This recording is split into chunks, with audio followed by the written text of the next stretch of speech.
then the Earth is going to be, I think, a kinder, gentler place, and we're not going to have as much, conflict on the planet. Because let's get real, Gene. Fundamentalism is the cause of a lot of conflict on this planet, and to be left behind and have all the fundamentalists be taken somewhere would actually be a good thing. Well, yes, but if you're a fundamentalist, you're not going to agree with us. I think what it is taking spiritual literature, such as the Bible, too literally, because it's written in the language of a couple of thousand years ago. So trying to apply that to the present, maybe a lot of the edicts can be applied, and we're not going to dispute that. But the Earth is not 6,000 years old. Sorry, folks. No. All you have to do is go to the Grand Canyon, look at all that geology, and you'll figure that one out real fast. Yeah, we actually got a letter at the Tech Night Owl Live radio show. One of our regular listeners heard us say something about religion, I suppose, or about the Earth, and started telling us the Earth was 6,000 years old. I said, well, what about carbon dating? You don't want to know what kind of response I got from that. Yeah. Now, this person was entitled to their beliefs. I don't think that person is listening to either show, so it doesn't matter anymore. If you believe the Earth is 6,000 years old, though, well, I wasn't there, you weren't there.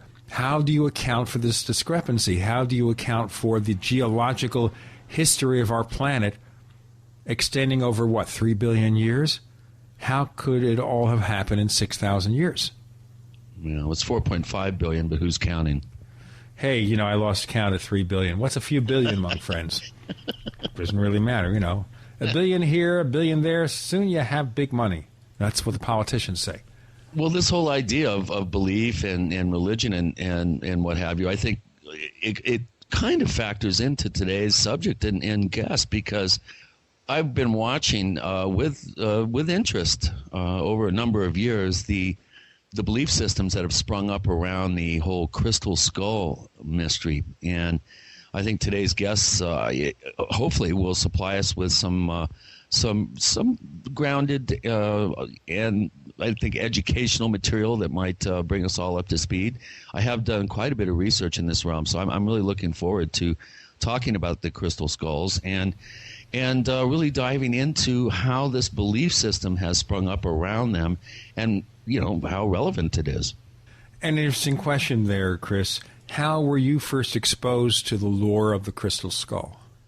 The lure of the crystal skull. Well, actually, in many ways, it could lure, you could lure, and it has an allure. Well, the first time that I really had to deal with the subject and really had no choice was a woman rancher in the San Luis Valley claimed that she had found this very curious glass skull that kind of looked alien-like, actually, on the corner of her property. And it turned out to be one of only 2 hoaxes over 20 years that have been attempted to have been perpetrated on me.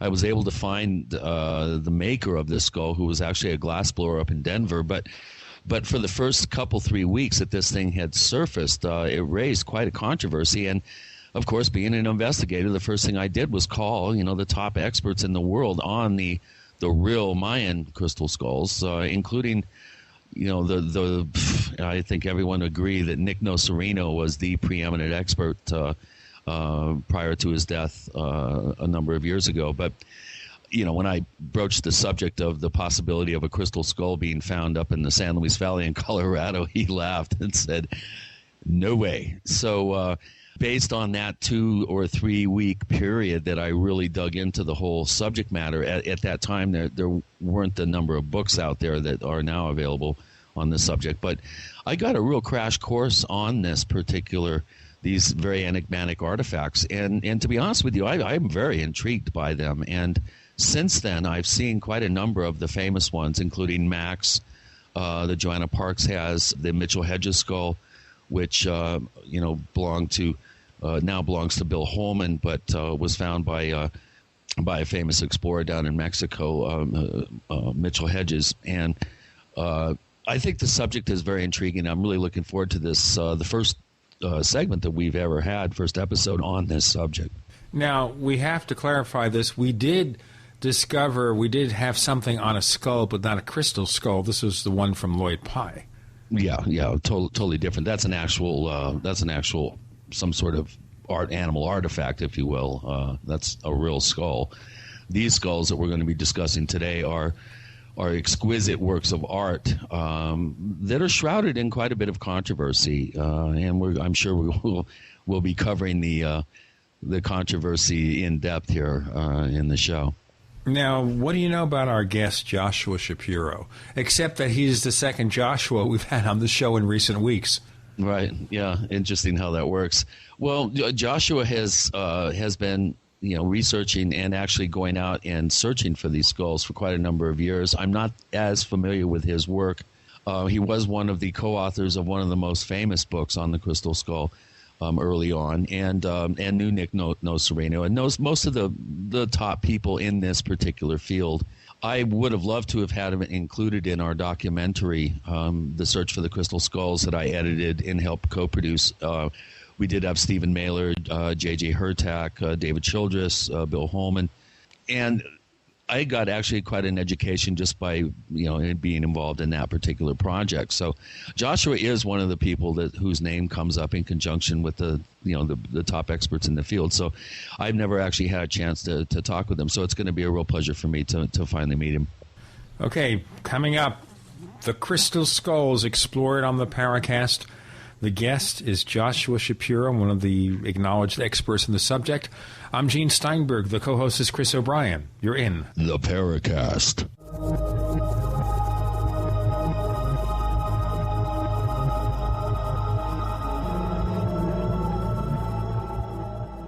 So here's what happened. I was placing an order online. The site went down. It just stopped responding. It took hours before it returned, but I'd already placed the order with another company. If your site goes down, you could lose business. And if you have a business or personal site, you'll want to know it's easy to run and it will stay online. At iWeb, your site is hosted on one of the most reliable networks in the world. Check it out. iWeb.com. That's iWeb.com. For 58 years, Fate has provided true reports of the strange and unknown. Fate brings you the latest in all aspects of the paranormal, like angels and miracles, psychic phenomena, ghosts, UFOs, and much, much more. To receive your complimentary Fate magazine, call now at 1-800-728-2730 or visit their website at www.fatemag.com. That's 1-800-728-2730. What are you waiting for? Your fate awaits. When making important financial decisions, you should always know the facts. That's why Midas Resources is willing to pay you to read the facts. Midas Resources, a team of hand-picked financial specialists with decades of financial experience who are ready to provide you with state-of-the-art, up-to-date financial services. Midas Resources offers a host of services and stands behind their products. In fact, if you call and order their free Midas report, Midas Resources will pay you. This detailed report will provide you with financial history on the safest and most profitable areas to invest in. If you read the report, Midas Resources will send you a free Walking Liberty silver $50. So what are you waiting for? Get the facts and call Midas Resources toll free at 888-292-2709. That's 888-292-2709. And remember, if you read the Midas report, you'll receive a free Walking Liberty silver $50.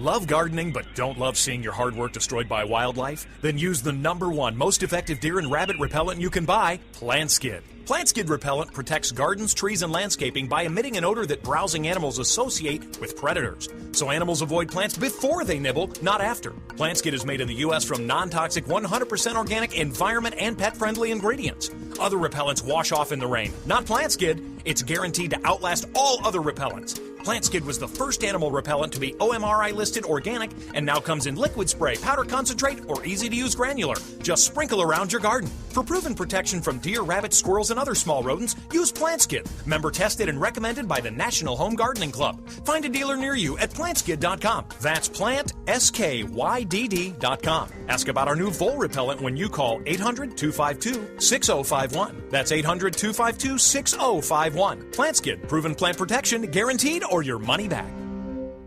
Did you know that billions are spent every year just for a simple drink of water? But it's the quality of the water that Americans are concerned with, especially after floods, hurricanes, earthquakes, and other disasters that routinely disrupt and contaminate water supplies. Safe drinking water is too important to leave to chance. That's why you need an Aqua Rain water filtration system. The American-made Aqua Rain is an essential survival tool that operates for just pennies per gallon. It lets you retrieve water from lakes, ponds, streams, or rooftops during any disaster and assures you of healthy drinking water. The stainless steel Aqua Rain's patented space-age ceramic and GAC technology uses microfiltration and gravity to purify water. No chemicals, no electricity, no water pressure needed. And Aqua Rain's cartridges last for thousands of gallons. Aqua Rain is hands down the best water filter on the market. Call 800-572-2051 or go to aquarain.com. That's 800-572-2051 or aquarain.com. Every family needs an Aqua Rain. America's #1 source for independent talk radio for over a decade. We are the GCN Radio Network. We want to hear from you. If you have a comment or question about the Paracast, send it to news@theparacast.com. That's news@theparacast.com. And don't forget to visit our famous Paracast community forums at forum.theparacast.com. Get in on all the action at forum.theparacast.com. Chris and Jean back on the Paracast, focusing this week on crystal skulls. Our guest is Joshua Shapiro.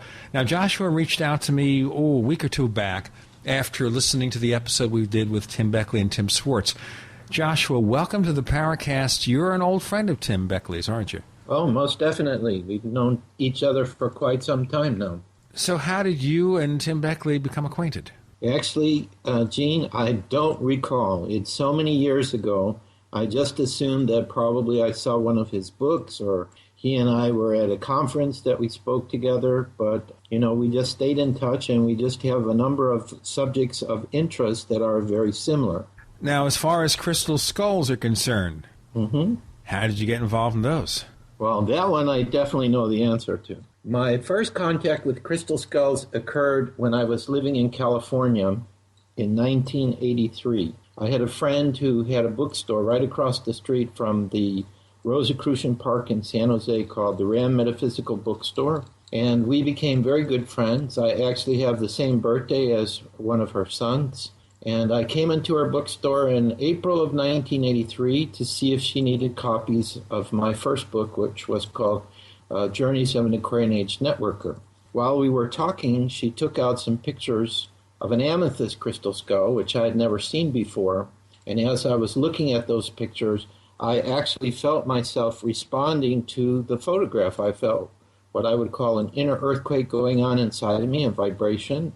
And then all of a sudden, I just was like transfixed, and I needed to know more about this. And then about a half an hour later, after I had that experience, there was a real earthquake in California, and the table in which this picture was sitting on was vibrating very fiercely. And my inner voice, which I've always followed because I've traveled a lot on faith, where all I have is that inner voice, said these crystal skulls are vital and important for the future. So after having such a powerful experience, I decided I better investigate this, and therefore I was fortunate. I would say about 2 weeks later, the amethyst crystal skull, which was held at a gallery in San Jose, California, they showed it to a gentleman who purportedly was quite wealthy with the possibility to purchase it, and I was invited to see it, and I actually got a chance to see it, and then I had a whole different set of experiences with it. So this period of time in 1983, I just got very connected with crystal skulls, and my inner being knew they were vital for the future of humanity. When you're given such information and so overpowerfully, you have a choice. Do I do something with it, or do I pretend it didn't happen? Well, being an Aries, I will always take action if it's something that I feel strongly about. So I have never stopped since that time. Yeah, you raise a point that you felt a real strong sense that the skulls were vital for the future, and I think that raises a bunch of questions. So at the time, your sense of urgency and how vital they were, has it changed over the intervening years? And what about them is vital? I mean, what are you referring to? Okay, these are all good questions, Chris. I would say no, that feeling that I had from day one, as I call it, has never changed, and it has only been confirmed after now, what are we at, like 28 years later, after having many more experiences with other crystal skulls, after speaking to many other people all over the world who are having their own experiences. It has not changed in the least. Now, as far as what I think is vital about them, and of course, anything that I say in this line is only going to be based on personal experiences and opinions, because it's very difficult to prove exactly what the crystal skulls are, I would say, from a scientific perspective. I think that what they really represent is they represent several things. Number one, definitely computers from ancient cultures and civilizations, or computers from, let us call it, off-planet civilizations. The modern computers that we use today, of course, are all using quartz crystals inside of them. So the idea that these skulls are made from the same material gives us kind of a clue as far as what they're about. Now, as far as the information goes, a lot of this is either coming from indigenous tribes or people that have the crystal skulls, or people who are sensitive to telepathic information they're receiving from the skulls, that are sensing that there is a tremendous amount of knowledge and information that somehow has been encoded inside of the skull. So I would say that part of the work that we do when there is an opportunity is to try to work with either sensitives or some means, scientific means, where we can try to figure out what is this information. Then there's the energy aspect of the crystal skulls, which also seems to be affecting people in a very profound way, such as healings that are going on of different illnesses or physical problems that they say are incurable, and yet around the energy of the skull, these profound changes are happening. Then there's the other aspect of it, which is trying to figure out who actually made them and where did they come from. We're really dealing with a very simple subject. It's a piece of quartz made into the shape of a skull. However, once you start to get involved in it, once you start to have your experiences, once you start to talk to people all over the world, you find out it's not such a simple subject. Boy, I'll say, just the very controversy surrounding the fact that these skulls actually have been manufactured. And you know, having seen quite a number of these artifacts myself, you can tell when one of these skulls is in front of you, and you can look at it and you can see that the ones that appear more ancient appear to be a little rougher in their design. And how do we know how these things were carved? Let's say an ancient Mayan was tasked with carving one of these skulls. Why don't you kind of share with our listeners a little bit what the state-of-the-art thinking is on how they, without metal tools, were able to carve one of the harder substances found on the planet. I mean, quartz is what, I think a high 7 on the hardness scale. How did they actually manufacture these skulls? Some of them, for instance, Max, the Mitchell Hedges skull, the British Museum skull, these are incredibly, just overpoweringly beautiful objects of art. And how could an ancient primitive guy without metal have carved these things? Okay, well, this, of course, is one of the main questions, which the only way that I can answer that is, again, based on different people who we've met, whether they're indigenous sources or sensitives or people who have had past life recall of working with crystal skulls. There's a bunch of different theories. Now, first, the listeners need to understand the modern skulls that are being carved now, the carvers are using diamond-tipped tools. Now, of course, diamond is the hardest substance we know, and I have watched the carvers use that to cut through quartz like butter. So obviously, the modern skulls that are being carved today, of which some are very, very good carving. We were interviewed in January for a show that should be coming out. I believe it's going to be in the fall. It'll be called The Truth About Crystal Skulls on National Geographic. When I went into the room for the interview, I saw what looked like Mitchell Hedges' skull sitting on the table in this hotel room, and I thought, I'll have to ask you about what that means in a moment. We're talking to Joshua Shapiro. The topic, crystal skulls. I'm Gene Steinberg. The co-host is Chris O'Brien. You're in the Paracast.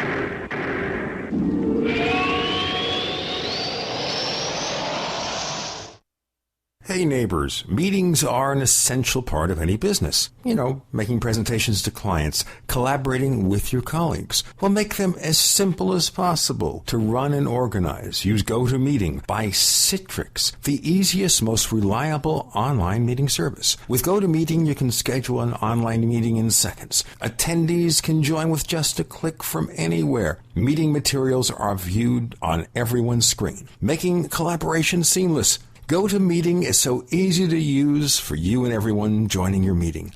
Plus, with GoToMeeting, hold as many meetings as you can. For one flat rate, you have phone conferencing and voice over IP are included. You know, my listeners can try GoToMeeting free for 30 days. A month of unlimited online meetings free. Visit GoToMeeting.com, click on the Try It Free button, and enter the promo code PODCAST. That's GoToMeeting.com, promo code PODCAST. Never buy home canning jar lids again.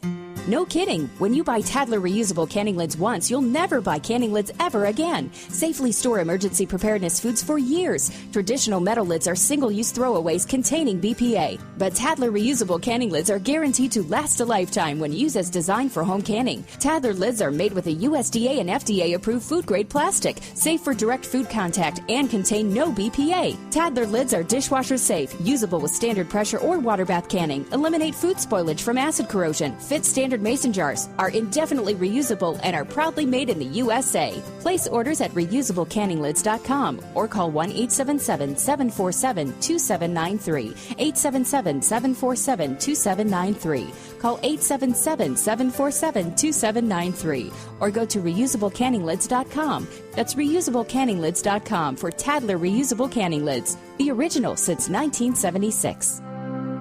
The American people think they live in a constitutional republic, land of the free, home of the brave. Right. Just try those lines on the judge when you get a ticket or have to deal with a big bad IRS. Instead, use escapeharassment.com. Since 1972, our volunteer group of researchers and educators have successfully taught how to escape tickets by law, and it works. Escape Harassment has 3 different steps to follow, depending on where you are in the ticket process. Learn how to escape tickets, IRS, or court proceedings before you go to court. For free, 3-minute pre-recorded information and FAQs, call this toll-free number, 1-877-457-9009. That's 877-457-9009. Or go to escapeharassment.com and see our money-back guarantee. That's escapeharassment.com. Remember, escape harassment works. He looks 5 years younger. He doesn't fall asleep at his desk like he used to. He no longer drinks those energy drinks all day. He used to be gloomy. Now he's upbeat. He obviously has lost weight. He's now drinking Moringa in the morning from BigJoe.us. Moringa is a delicious, all-organic, 100% bioavailable blend from the miracle moringa tree, considered by many to be the most nutrient-rich plant ever discovered. Moringa in the morning will suppress cravings for junk food and energy drinks and make you feel like a kid again. Drink Moringa in the morning, available from BigJoe.us. That's BigJoe.us. Vibrant Health is just a click or call away at BigJoe.us or 800-503-0515. 800-503-0515. That's 800-503-0515. Drink Moringa in the morning. Are you tired of searching for great talk radio? Something more important. Search no more. We are the GCN Radio Network.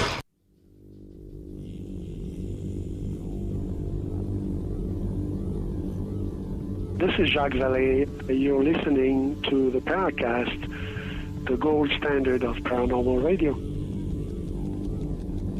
Another segment with the Crystal Skull expert, Joshua Shapiro. I'm Gene Steinberg. The co-host is Chris O'Brien.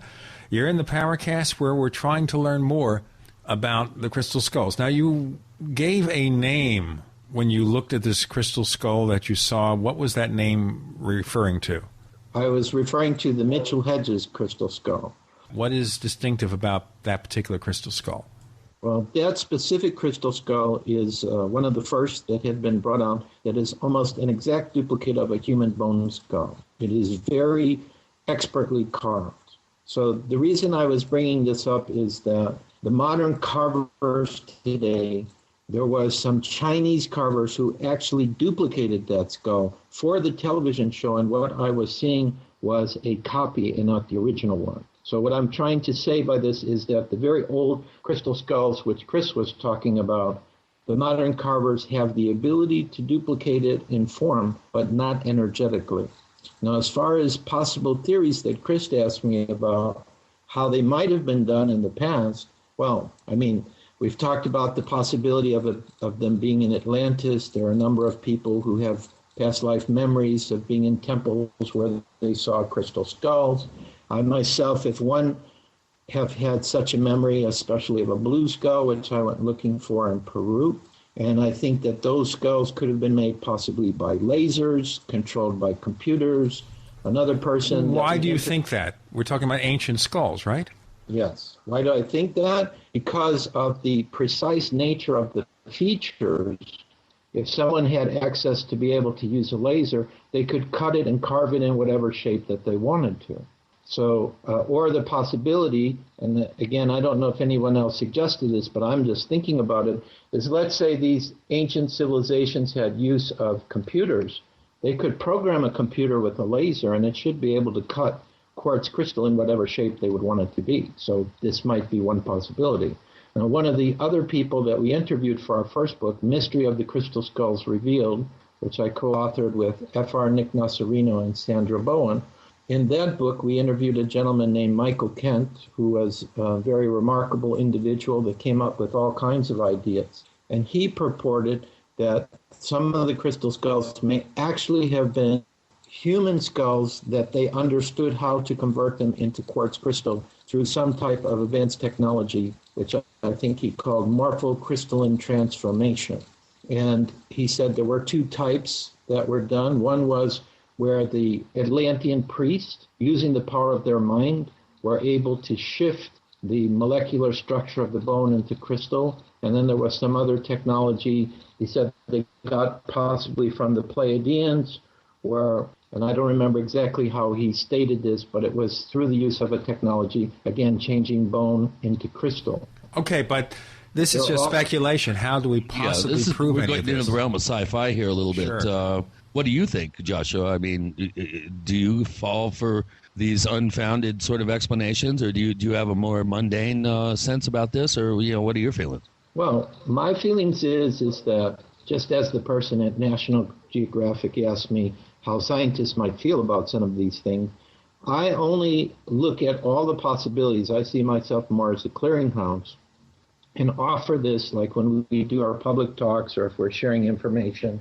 in books or things like that. I offer these as possibilities for each of the person who's reading or listening to make the decision themselves. It's very obvious, I think, if you study and are open to looking at artifacts that have been discovered, not just crystal skulls, but the ancient artifacts, very advanced artifacts that are being discovered with civilizations from the past, that there's no doubt in my mind that there have existed civilizations like Atlantis or Lemuria who had technologies that probably are far more advanced than anything we have now. Yeah, but that's still speculation, Joshua. That's still speculation. There may be no doubt in your mind that these things occurred, that there were advanced civilizations. But, people out there are going to say, okay, that's fine. We've been reading about Atlantis for years.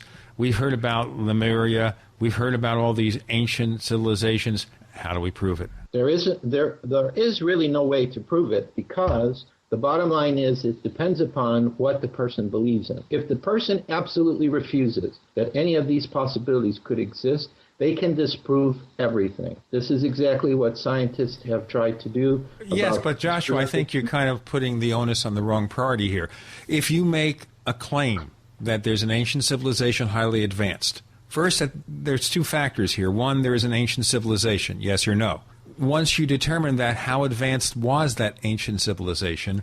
And then if you determine that, if you can determine that, then you can start looking at what inventions they may have come up with. But, we're putting the cart before the horse here, aren't we? Well, I'm only offering possibilities. What I think is the most important thing related to the crystal skulls is not necessarily to determine how might these very old ones have been created, but what is the effect energetically that they're having upon people who are having contact with them. In other words, we can have objects that are very old and ancient, and we can have many questions about how were they created and where did they come from. But the most important thing is, how do these objects affect people today? What are they doing to people today? And there are a lot of manifestations of healing and advancing people's creative and spiritual gifts that are happening a lot, and yet scientists and archaeologists don't want to look at this because it's challenging some of their cherished ideas about reality and physics and so on. So the crystal skulls, therefore, stay a mystery, and it just depends upon if there are people open and willing to try to use all means possible, both paranormal and scientific, to try to understand what they're about. I understand what you're saying, and I agree, but you also have the reverse here. As you may or may not be aware, I was involved in a bit of a controversy back in the mid to late 90s about a glass skull that was found in Colorado. And for a number of weeks, it was quite a it was quite a cause celeb, and it generated quite a bit of interest from people. And we had channelers that would sit. One woman sat for 2 days in front of it and retrieved all this incredible information about Atlantis and about. Even I was in this pantheon of channel material. I was some warrior sent there to protect the skull and find it and bring it to the world. And of course, I am an investigator, so I did quite a bit of digging on this and was able to find that it was actually an accident. It was put there as a talisman by the family of a glassblower who lived in Denver, and it was one of his rejects, and he said, put this will bring you good luck. So they buried it on the corner of their pasture, and the neighbor found it. So it turned out to be, have quite a mundane, explanation. But boy, I wrote down some of the amazing stories in the insights that people got looking into this thing as almost scrying with it, and so an object can produce very profound thoughts and feelings, but it doesn't necessarily have to be an ancient skull to do that. So I'm trying to reconcile your explanation with a personal example of this happening to quite a mundane object. Right. We are having people who are having experiences with the new skulls as well as the ancient skulls. And sometimes what happens is, just like with computers, for example, are able to pass different information, video, audio, etc. We're seeing the same thing that's happening with crystal skulls, where a new skull is being put into the presence of what many believe to be an older one, and energy and information is being passed, and then phenomena starting to happen as well. So this is all part of the mystery and the things that we try to research. And basically the point of view that I come from is to share the best information we have and allow people to make their own decision. We have so many mysteries in the world, and so many people say, well, we want proof, we want this and that, and sometimes it's not so easy to do it, and sometimes you just have to present the information and allow people to decide. I'll tell you what, we'll present more information very shortly. We have Joshua Shapiro.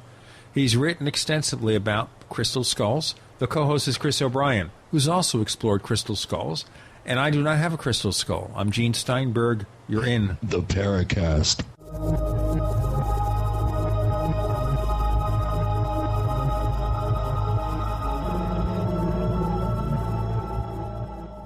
Graphic Converter is the image manipulation tool for the rest of us. It does not use any database. You get full control of all your files. Want to view the images of a folder? Drag it into Graphic Converter, and a powerful browser opens up to show your image files. You could use it for slideshows. You could use it to import images from digital cameras or from scanners. Need to do some image editing? You can do that too in Graphic Converter. Also print catalogs. Convert from so many formats, I can't even list them. Download now to see if Graphic Converter is good for you, like 1.5 million other users. Guess what? You could save money when you buy Graphic Converter. Use the coupon code Night Owl. Use the coupon code Night Owl to get a special price for Graphic Converter. Go to lemkesoft.com. That's LEMKE soft.com. lemkesoft.com. LEMKE soft.com.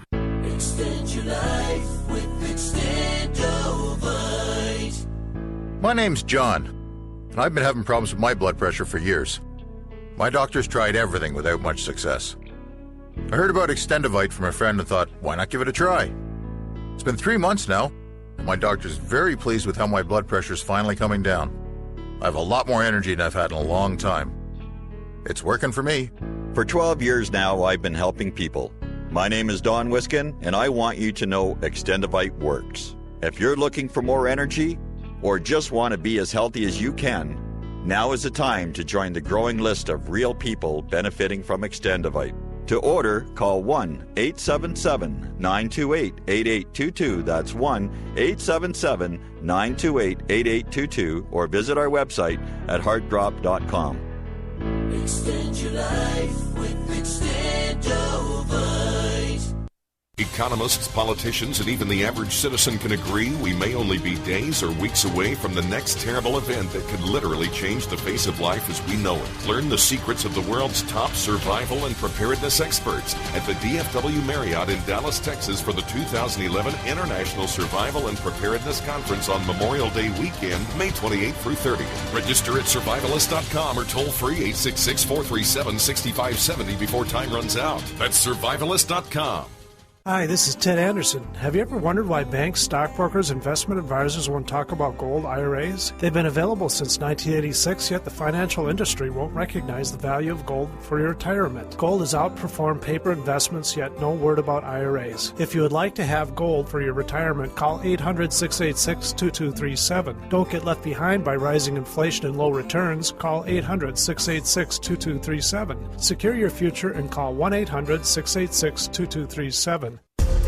GCN listeners, why have you been hearing so much about Dermatol, the all-natural, all-purpose first aid spray? Because it's the must-have first aid product you need in your preparedness kit. Dermatol is made in America by Americans who know there's a more affordable, natural way to treat cuts, burns, bites, rashes, shingles, boils, and many other skin problems. Dermatol is gentle enough for diaper rash, powerful enough for bed sores, and harmless to the eyes and mouth. It's great for the whole family, even your family pets. Dermatol is antimicrobial, antifungal, antiviral, and not diminished by freezing, extreme heat, or years in storage. Dermatol is an absolute must for any first aid or preparedness kit. Dermatol's soothing, rapid restoration of injured skin is so effective, it's guaranteed. Order yours today. Call 800-217-6677. 800-217-6677. That's 800-217-6677. Efficient, economical, effective. Spray it all with Dermatol. The GCN Radio Network, providing the world with hard-hitting talk radio. GCN.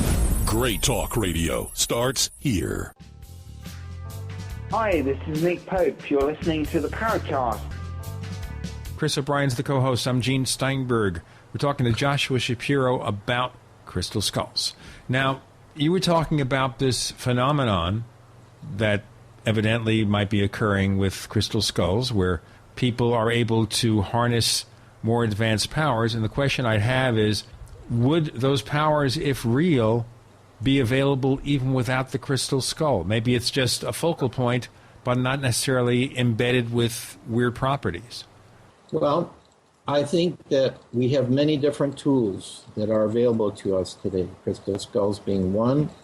I mean, there are a lot of people who are using quartz crystals to help themselves in different facilities. But I also agree with you, Gene, that human beings have the potential to do anything that we can imagine within ourselves.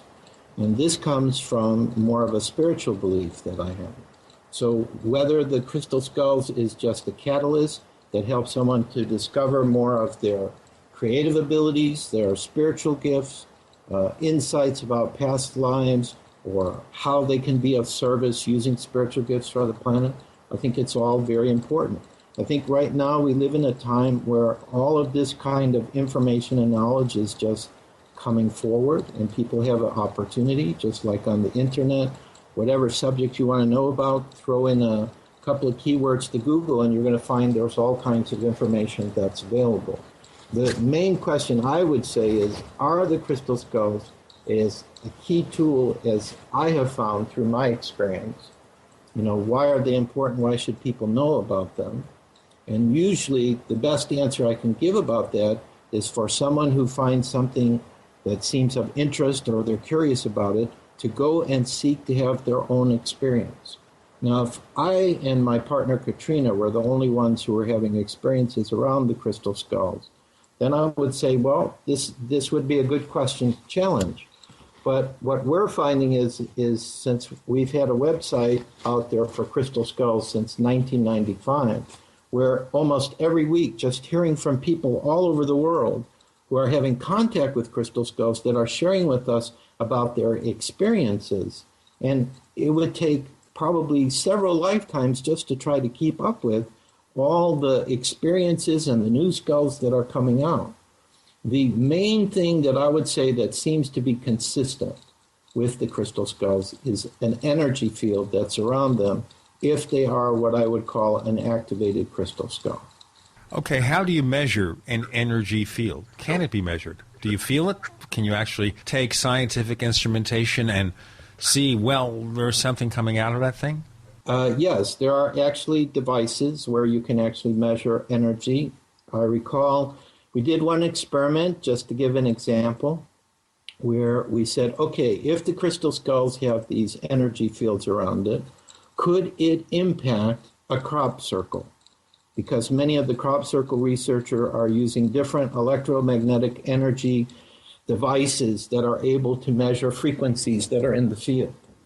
So what we did is we walked around the field, did a measurement of it first, and then we brought a crystal skull in, one of the crystal skulls that we personally have, which is a new skull done by a master carver in Brazil called Portal de Luz, Portal of Light in English. And this is the experience that happened to us. When we first measured the energy at the center of the crop circle, the energy was 0. However, when we placed the crystal skull inside of it, 3 of us saw within the crystal skull, it looked like how can I explain it, an energy swirling in and swirling out. So from my approximation of watching that, the crystal skull in a way was showing us that the reason why the electromagnetic energy was 0 at the center of the crop circle was because this energy was swirling in and out, negating itself. So then the next question was, could the crystal skull itself change that energy field in the center of the crop circle? So we put it in there by itself without actually working with it or doing anything, and the energy stayed 0.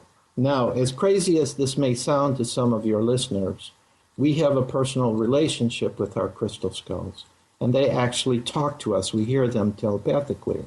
This particular crystal skull had suggested to me that the next time that I went to a crop circle with him, I should meditate with him with a music that he seems to like, which is Pachelbel's Canon in D. All right, wait a minute here. Okay, so the crystal skull is sending you telepathic messages. You know it's a male. Yes. Because it says so, or does it have a male voice? No, I do not hear the voice like some people hear the voice. I hear it in my thinking voice. Okay. In other words, it's like these thoughts are coming in, and they're not my thoughts, but they're coming from someone. So I've just learned that this is the communication from Portal de Luz. And when I work with him, I feel a male presence, because my spiritual gift is I feel energy. This is what I use when we do our crystal skull session. So anyway, he was suggesting to meditate with this music. So what I did is I sat down with him, I put on my headphones, I had a CD player, and meditated with the music. Now this is what happened to me.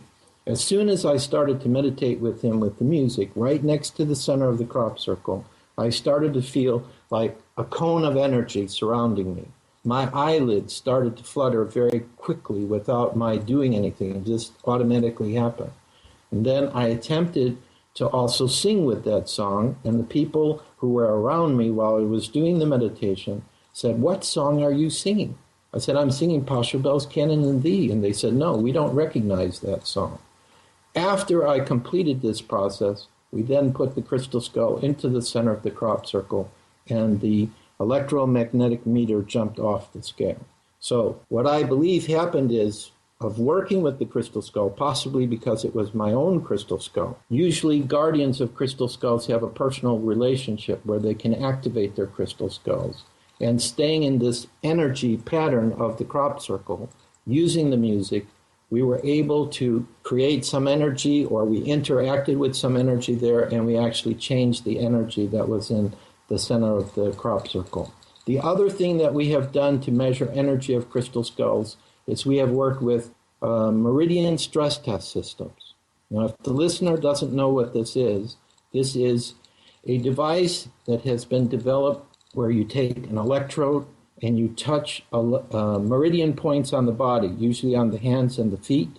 And if 50% of the small electrical impulse goes through, it means that particular meridian is in perfect balance.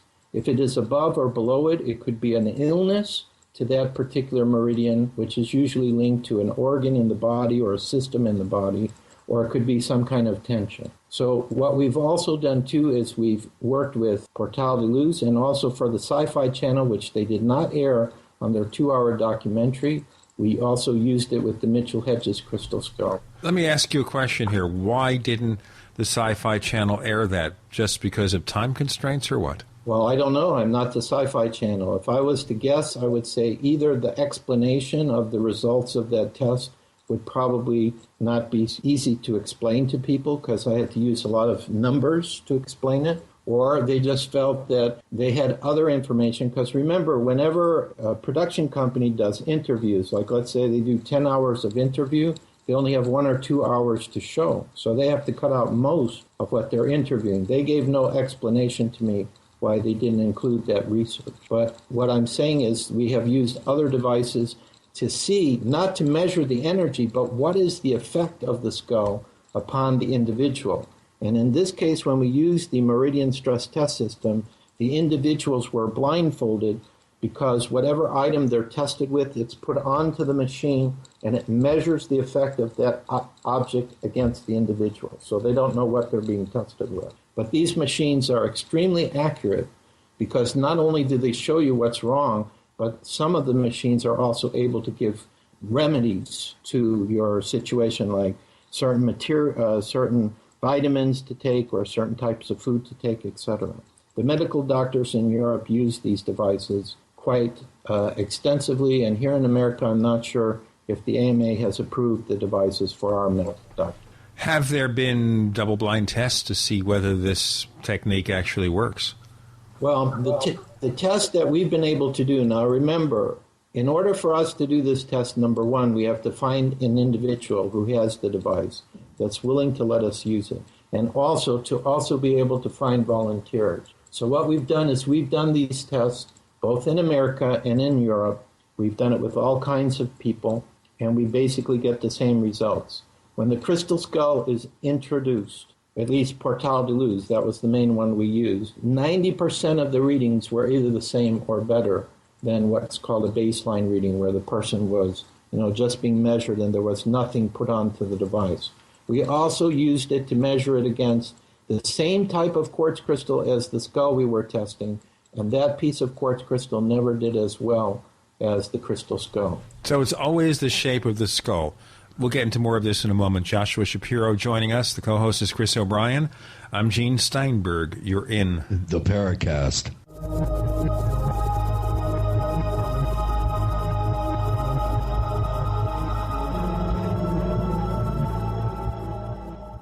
Hi, this is Ted Anderson. If you'd like to listen to GCN programs on the go, I have great news. GCN has created a Droid and iPhone application, and it's free. Just as easy as going to GCNlive.com, click on the banner, and download. Before you know it, you'll be listening to your favorite hard-hitting GCN shows, live or on demand, right on your Droid or iPhone, 24/7 and on the go. So download the Droid and iPhone app free by clicking on the banner at GCNlive.com. Thanks again for listening to GCNlive.com. Again, that's GCNlive.com. Hi, this is Ted Anderson. Have you ever wondered why banks, stockbrokers, investment advisors won't talk about gold IRAs? They've been available since 1986, yet the financial industry won't recognize the value of gold for your retirement. Gold has outperformed paper investments, yet no word about IRAs. If you would like to have gold for your retirement, call 800-686-2237. Don't get left behind by rising inflation and low returns. Call 800-686-2237. Secure your future and call 1-800-686-2237.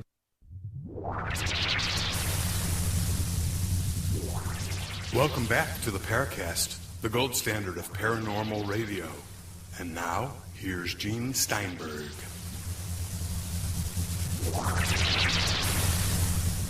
We have Chris O'Brien, the co-host. I'm Gene Steinberg. The subject on the table this week is crystal skulls.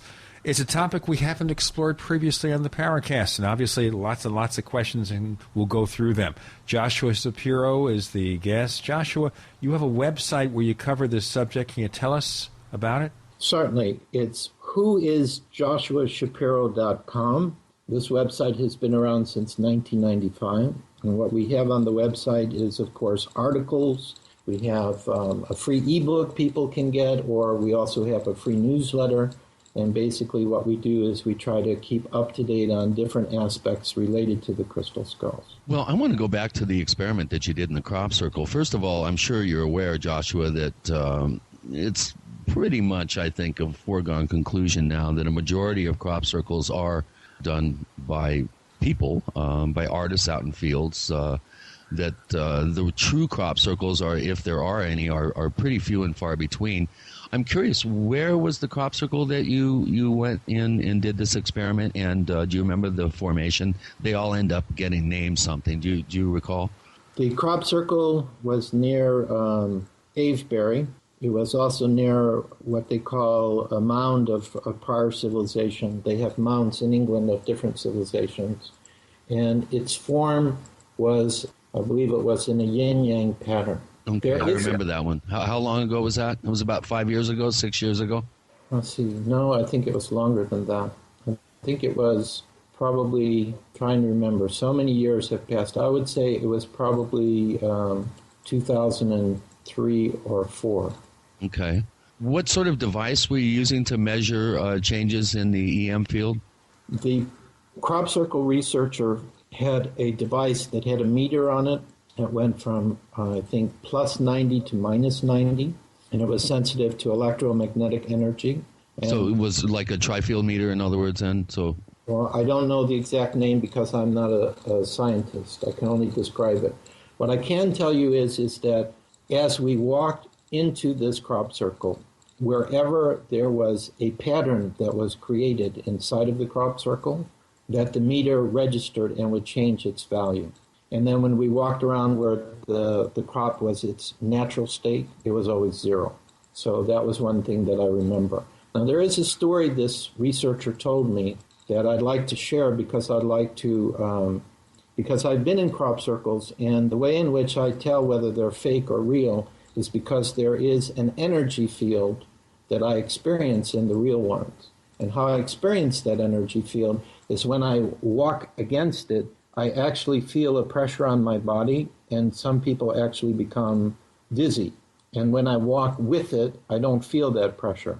I have also been in fake crop circles in England, and I didn't feel any energy like that at all. The story I will tell you from this crop circle researcher is he said Parliament had a meeting one day about crop circles, and they said all the crop circles being created are being done by these 2 or 3 guys. It's because the people who own the land where the crop circles is appearing, they have no security at all, so people can just walk on there and do whatever they want. In the very next day after that, on a secret military base in England, a crop circle appeared after that meeting. So this is a true story that happened in England. So whether crop circles are real or not, some of the patterns, I believe, are so sophisticated and complicated, I don't know how people could go out in one night and make them, and some are very huge. So, but you are correct. There are people who are going out there and making them to try to contest this. But anyway, this was the experience that we had in the crop circle, and we did do another test in another crop circle, and we got some different results using some device that measured the ley lines, which are the earth energy lines. There was an energy line coming in where we were measuring a person meditating with the skull that split into two pieces, according to the researcher. But again, how I can prove that, I don't know, because he was the one that had the device, and I trusted him because he was a reputable crop circle researcher. Well, I really applaud you in being creative and coming up with ways to help focus in and identify some of the energetic properties of these skulls. I have been around them. I don't consider myself to be overly sensitive by any stretch, but I have developed some sensitivities. And you're right. Max, for instance, the Joanna Park skull, has a real palpable sense of energy around it. I didn't get that sense as much with the Mitchell Hedges skull, although as a work of art, it's just absolutely incredible. Other crystal skulls that I've been around that I feel have a real good possibility being genuine ancient skulls, I have felt and sensed something about them. Whether I could come up with a way to measure that or come up with a way to quantify that somehow is another question entirely. But you've worked with these skulls for many years. Others like Stephen Mailer, of course, Nick Nocerino when he was alive has worked with these skulls. Let's look at some of the more famous skulls and get your take on them. For instance, probably the most famous would be the Mike Mitchell Hedges skull, supposedly found, according to his daughter, by her on her birthday, I think in 1920-something. There's been quite a bit of controversy. Excuse me, one question, Chris. Found how? Well, he was doing a dig at Lebantum, I think is how you pronounce it, which I believe was in Belize. There's some question to whether this thing was actually found there. Our first mention of it really didn't occur until his Mitchell Hedges novel White Tiger. It was never reported as part of the actual finds from the expedition. It kind of appeared later on. There's been quite a bit of controversy, I think, within the crystal skull community, for instance, about whether it is actually an ancient skull. There's some, Stephen Mailer being one, thinks that it was actually carved in Germany in the 1850s, that Mitchell Hedges may have acquired it through a collection down in Mexico and then brought it out, and the story kind of ballooned around it. Of course, his daughter Anna Mitchell Hedges claims that she found it. There is some controversy around that particular skull. What is your take, Joshua? I'm sure you've researched this. I'm sure you've talked with Joanna at some point, or Anna, who's, I think, now passed on. And, of course, Bill Holman is now the custodian of the skull. What are your feelings about that most famous of these skulls? Well, to be perfectly honest, of all the ones that I've seen, and I've seen a lot, I have no idea anymore how many, that is the crystal skull that has affected me the most powerfully. There was an opportunity when the Indiana Jones film came out. I had a chance to work with Bill Holman in 2008, and I was given permission finally to have a personal experience with it, and that experience totally changed me and blew my mind. So for me, I find it to be a very powerful one. Okay, now you say totally blew your mind. I think we're going to want to go into the mind-blowing details about why you felt this was so important to you. And that's going to be in our next segment. If you have questions or comments about the show, send them to news@theparacast.com. Once again, that's news@theparacast.com. Now, in fact, before we even go to that next segment, I really want to explore this. Okay, so you're blown away how? Well, I have to give you the setup how I did my meditation. Okay, So now the I crystal understand I'm skull going to is have to interrupt you about a minute into it, but go ahead. Let's do the setup and continue in our next segment. Sure. So the crystal skull is sitting on Anna Mitchell Hedges' table. I'm kneeling in front of it, sitting on the floor. I have 3 of my personal crystal skulls with it. Portal de Luz is facing the Mitchell Hedges skull face to face, and 2 other small ones are behind it, forming a triangle. And I have my MP3 player where I can play music, because music for me is very important in my meditation with the crystal skulls. And I'm able to select the specific music that I need to play at any moment. So that was the setup. So whenever you're ready, I can go into what actually happened to me.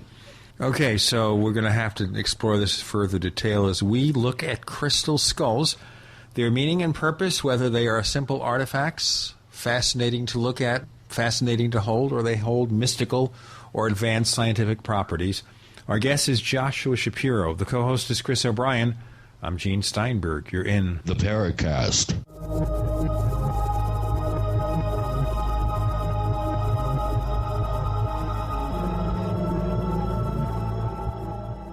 Have you been sitting on a few great domain name ideas but haven't locked them in for yourself? Good. Now you can buy them through the #1 domain name registrar, Namecheap.com, as voted by the top tech blog Lifehacker. Just like the name says, you can buy domains cheap, as low as $2.99, and every new domain comes with WhoisGuard, our special privacy service, free for the first year. Now that you know, it's time to grab those domain names before someone else does. Namecheap.com. Go now. Namecheap.com. Fate magazine provides true reports of the strange and unknown. Keep up with the latest on angels and miracles, psychic phenomena, ghosts, UFOs, life after death, and much, much more. To receive your free issue of Fate magazine, call now at 1-800-728-2730 or visit their website at www.fatemag.com. That's 1-800-728-2730. What are you waiting for? Your fate awaits.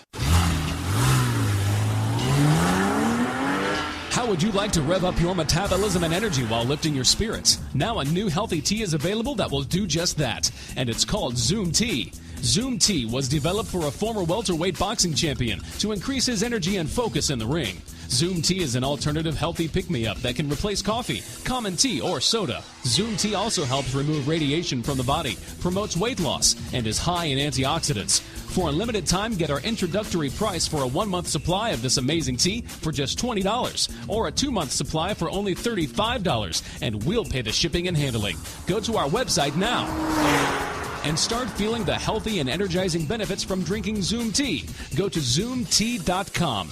That's ZoomTea.com. Or call toll-free 877-341-4769. 877-341-4769 today.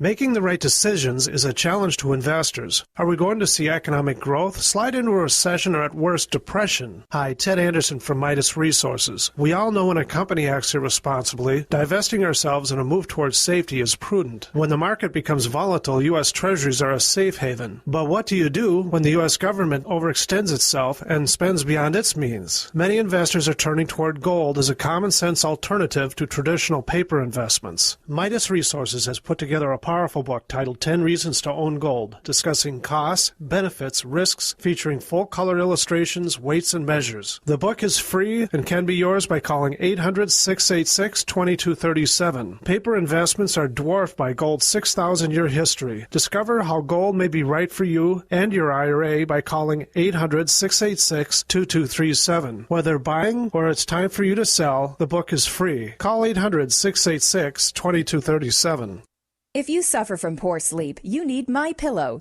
Guaranteed to be the most comfortable pillow you will ever own. Using a patented fill, MyPillow adjusts to your exact individual needs by gently supporting your head, shoulders, and neck. MyPillow has a natural built-in cooling effect, keeping your cervical nerves cool, giving you the best sleep of your life. MyPillow will never go flat and relieves snoring, migraines, sleep apnea, fibromyalgia, and many other disorders. It's antimicrobial, non-allergenic, dust mite resistant, and best of all, machine washable and dryable. MyPillow is made in the USA, has an A rating with the Better Business Bureau, comes with a 60-day money-back guarantee and an industry-leading 10-year warranty. Order today at MyPillow.com or call 952-442-6199. That's 952-442-6199. Mention coupon code GCN and receive 20% off your order. What do you have to lose except poor sleep? MyPillow.com, the most comfortable pillow you will ever own, guaranteed.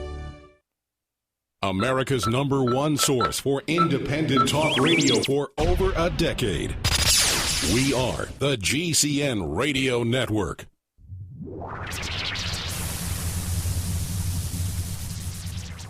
We want to hear from you. If you have a comment or question about the Paracast, send it to news@theparacast.com. That's news@theparacast.com. And if you want to catch up on past episodes, we have hundreds of shows for you to download direct from theparacast.com. That's theparacast.com. Or check us out on iTunes. We're back with Joshua Shapiro. The subject on the table is crystal skulls. The magic and mystery. Do they hold mystical properties, ancient scientific properties? What? Joshua Shapiro is here. I'm Gene Steinberg with Chris O'Brien, the co-host. Joshua, we broke when you were doing this setup in our last segment. Let's continue. Okay, so as I began to go into my meditation with the Mitchell-headed skull, what I started to feel is I felt myself like in heaven. That's the only word that I could describe it. Now, what the listeners have to understand is whenever people are working with, say, objects that contain energy or have essence from civilizations in the past, if they're open to their own spiritual experiences, they're going to have a unique experience. And when you have this kind of experience, all you can do is just tell people this is what happened to me. So that's all I'm going to do right now. So what I'm saying is, as I was sitting there listening to music and meditating, I felt such peace and harmony inside of myself like I had never, ever experienced before. And so the word that I used before of heaven is the only way that I could describe what happened to me. But then there was something else that happened, which again was something very different that had never happened with any other crystal skull before that I'd worked with, including any of my personal crystal skulls, and I do have 10 of them that I share with my partner, Katrina. And that was that I started, and I don't know if see is the right word, I perceive, let's say, because different people have different gifts. I generally do not see things. I feel things, or I hear things, or maybe I get an image in my mind of something that's going on. So let's just say I have an image in my mind and I perceive that there is some type of being, intelligence, universal consciousness that is floating to the, as I'm looking at the Mitchell-headed skull, it would be floating off to my right side. You're saying, though, that this intelligence is somehow embedded in the skull, or does it bring it forth by some innate properties? What? That's a good question. I would say that this consciousness, and it's not like I'm talking to you and you're a specific person, all right? I wasn't in the presence. Most people think so. Yes. All right. But what I'm trying to say is this was not like just one being. This was like a universal intelligence or consciousness. Now, as far as what was its relationship to the crystal skull as I was experiencing it, I did not feel per se that it was coming from the skull. What I would say is that this crystal skull, because of its properties, because of where it's been, because of who's worked with it, who's used it, is created a door that allowed this consciousness to be present, or it affected me in such a way that I went into an altered state of consciousness. Because when I think back to what was going on, I don't know how to describe this. I mean, it's not like your everyday physical type of experience. It's something very profound that's going on, which doesn't always have words. So I don't know if the crystal skull was affecting me and taking me into a higher state of consciousness, that maybe this being is always there, and we just don't have the gifts to see it, and it put me into a state to experience it. But I've been thinking about that because, you know, whenever you have this kind of a crazy experience, you want to understand, well, what was that about? Why did that happen? And what I think actually took place, and again, this is a mind-blowing concept, which I don't know if I can explain it properly, but I think it was another aspect of myself that was there. And the only way I know how to describe this is, I believe that we are multi-dimensional beings. We may perceive ourselves as being in a physical body in one place at this time, but there are other aspects of ourselves that exist on other dimensions. And somehow this skull was a portal to allow me to contact this other aspect of myself. Okay, if that's true, before we even get to the overall aspect of the reality behind that impression, would any skull create the same impression if it's supposedly a mystical skull? Or does it require a specific skull for a specific access? Well, There are three different types of crystal skulls that are discussed within the crystal skull community. Chris has been talking about ancient skulls, which some people say were made 1,000 or 2,000 years ago or older.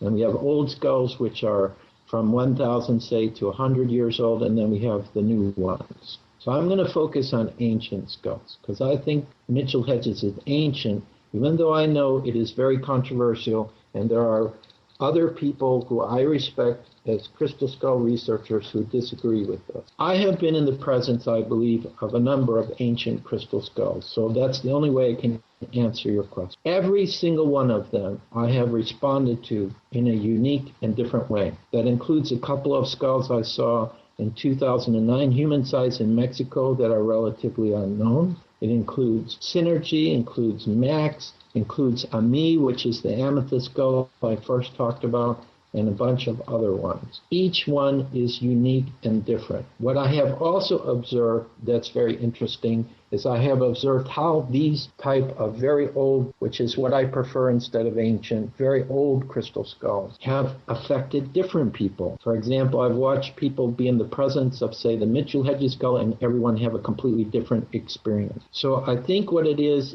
each crystal skull has a unique energy, and how a person is going to respond to it is going to be completely different. So I believe that there probably is not going to be another skull that I would have an experience like I did with the Mitchell Hedges, except for the blue skull, and you probably don't want me to talk about that one. Well, why not? Well, that one doesn't exist. It only exists as an experience I had in Peru, so that was completely different, the way that I responded to it. But it's not something that's real that we can touch. Okay, so that's not a real skull. You imagined a skull? Well, I believe it's real because of how powerful I experienced it, but it doesn't exist in the physical reality. So if we say crystal skull is only real if it exists where you can see and touch it, then it could be imaginary. It could be I went crazy when I was in Peru, or it could be one that exists on some other dimension, which for some reason I have contact with. However, there are other people, when I have discussed it, who have seen and described the same crystal skull that I see in my mind's eye. Okay, so how do we validate any of this stuff? You're getting impressions in your mind about something. So how do you objectify this? How do you take those experiences and say, okay, it's not a product of my imagination, it's something that's real? I know how. I know how you could do it. Has anyone tried a blind test, putting various objects, hiding them, let's say, in a some sort of container that's very thin, but hides the actual contents of whatever is inside the box, and done a blind test with people and asked them to sit in front of this hidden object and then write down their perceptions, and then at one point sneak in one of the crystal skulls that people feel is a real mysterious skull, a very old one, as you would put it. Has anyone done a blind test like this? Before you answer that question, we have Joshua Shapiro. I'm Gene Steinberg. The co-host is Chris O'Brien. You're in the Paracast.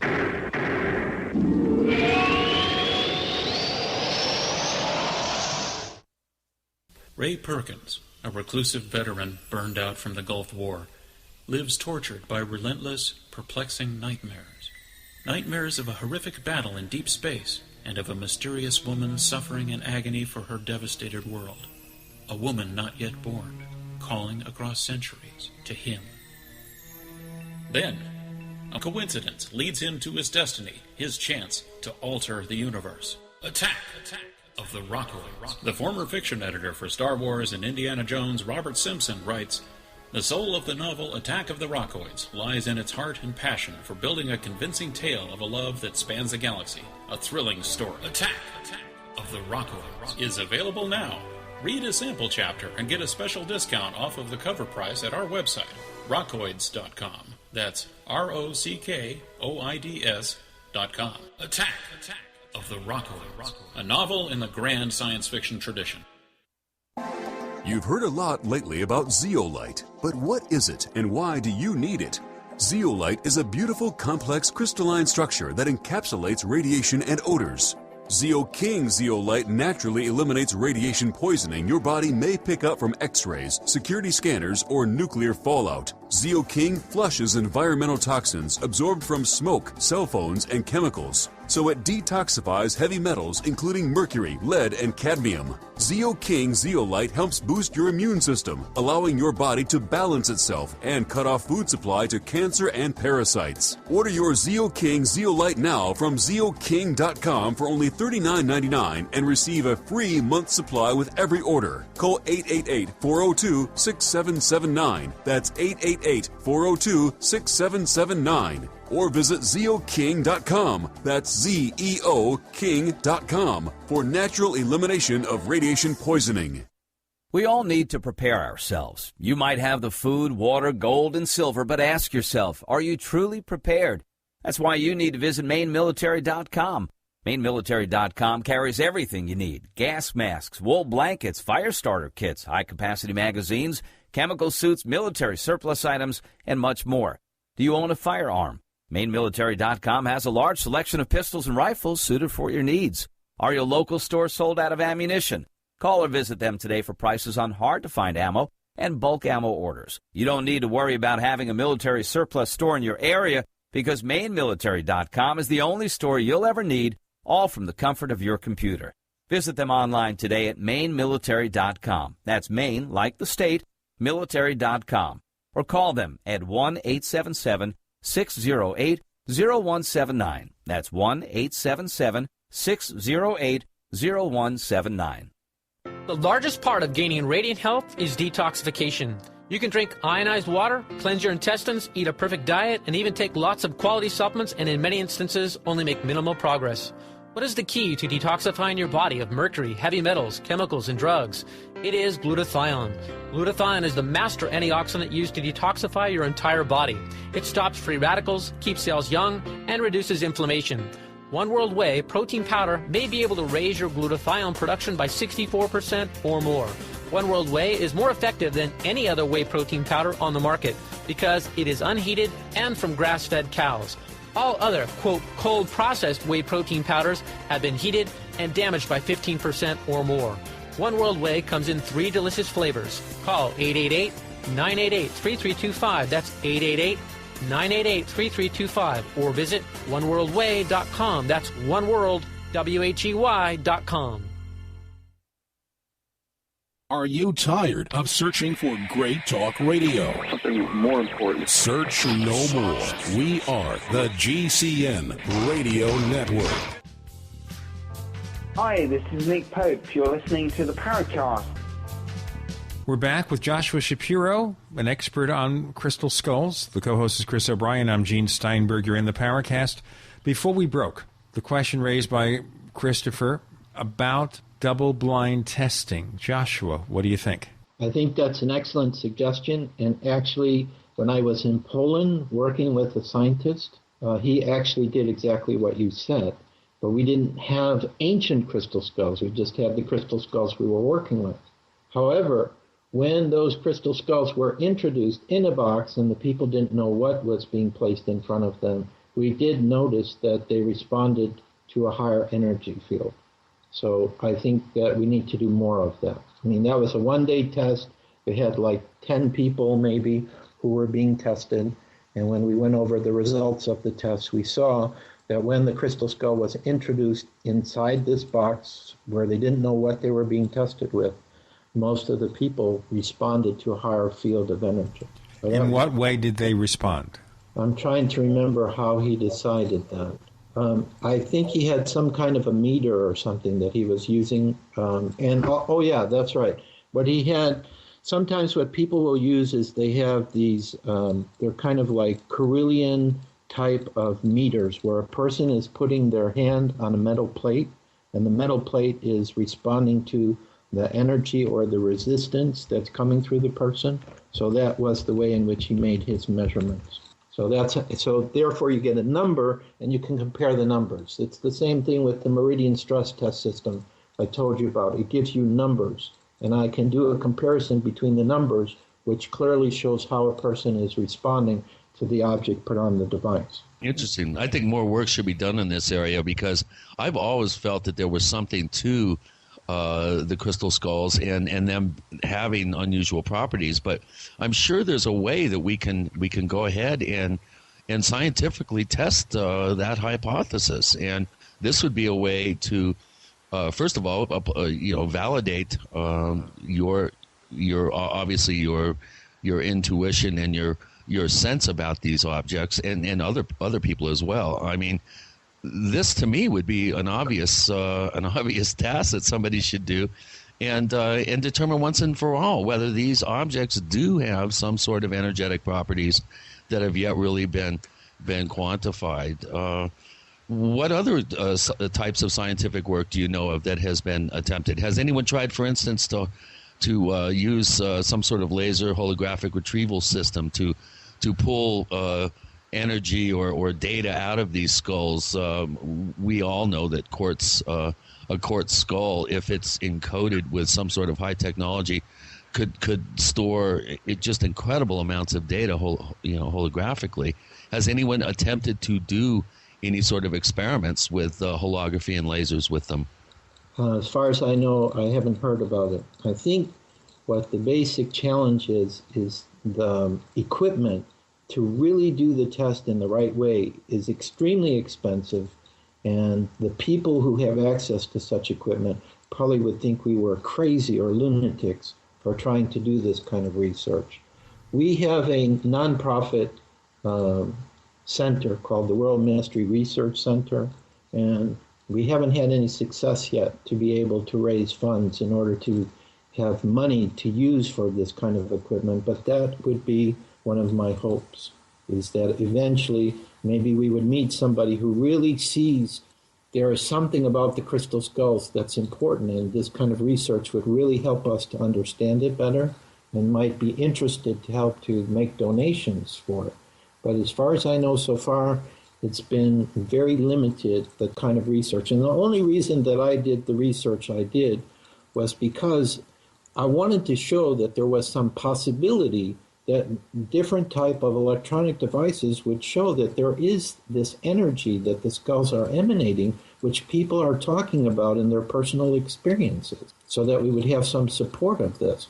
Because for us, it doesn't matter where we go, or when we have sessions, or when we do our lectures or whatever, people are having a response even to our own crystal skulls that we have. And the only thing that we've done with our crystal skulls is we've taken them to different sacred sites. We've put them in the presence of ancient crystal skulls. We've used them for world peace meditations. So we've done a lot of work with them. They've finally been on their first pyramid when we went to Teotihuacan, which is by Mexico City. So I think all of these things help to activate one's crystal skulls and to have them start to perform the service and work that they can do to help other people. Because that's always what I see them. I see them in a positive light. They're here to be a tool to assist us to remember more of who we truly are, divine children of God. Well, let's look at the other shoe, though. How do you know that the messages conveyed by the crystal skull or the entities or beings are really truthful and not something designed to fool you into believing something that isn't there? Of course, anytime that you deal in an area of the paranormal, that exact question, Gene, that you bring up is always going to be proposed and asked. So what I would do is I would look at all the people that I know who have had contact with crystal skulls and their experiences, but more importantly, how the crystal skull has had an impact on their life. And for most of the people that we are in touch with who are working with them, the impact has been extremely positive, helping them to decide about a profession, better health, better meditation, the ability to develop their spiritual gifts, their creative gifts, story upon story upon story. So, however, I must also acknowledge that there have been some crystal skulls which I met. There was one I remember in Mexico City that I saw. The energy was not so nice. It's very possible that skull may have been used for man's inhumanity by man, by maybe the Aztec or the Mayans. For example, Mr. Nasarino, when I knew him, had talked about that there could have been sacrifices made where people's hearts were taken out and they would put a crystal skull in there. Ew, so that That crystal skull I met had a very, very intense, heavy energy. And so basically here, the skull is just a tool. You could use it for good or bad. I believe so. I think this is true of everything, that any tool that you have, you can use it to benefit yourself and others, or it can be used detrimental. However, I would say with some of the ancient crystal skulls I have met, they seem to have their own system of protection within them that prevents people from misusing them. Example would be in the case of the Mitchell-Hedges skull. Miss Mitchell-Hedges talked about 2 instances where she was gone, or one time was with her father in England, another time when she was in Canada, where they left their home, and they came back and they found a stranger around the skull, frozen in place, unable to move until the crystal skull was taken away. Excuse me? Exactly. Explain that in more detail. Wow. Found a stranger? The what? I've never heard that one. They said in their castle in England, which would be in the 1940s, I think, or 50s. And then one time when she was living in Canada, they went out of their house, and they came back, and they saw a stranger in the house that was literally frozen, either holding or touching the crystal skull. And that person was unable to move until the crystal skull was removed. So this, to me, would be an example of a way they could protect themselves. Now, this would also presuppose that these crystal skulls are living beings unto themselves, have their own consciousness. It's not just a stone containing energy. It's similar to what we're having with our personal skulls. When we're having conversations with them, it's not just a stone and it's talking to us. It's a living consciousness that's linked to that object that's communicating. Now, it could be in the case of the new skulls, it could be some type of a spirit that perhaps because of the individual who has it, like maybe they've had past lives with crystal skulls, they have something in their DNA encoded that works with crystal skulls, that the spirit is able to work through the skull and make it alive. But when I was in the presence of the Mitchell-Hedges skull with the story I told you, I was also sensing that it was a living being unto itself. And that's the way that I experienced this blue skull, which has not surfaced yet, if it ever does. We have Joshua Shapiro. We're talking about the crystal skulls. I'm Gene Steinberg. The co-host is Chris O'Brien. You're in the Paracast.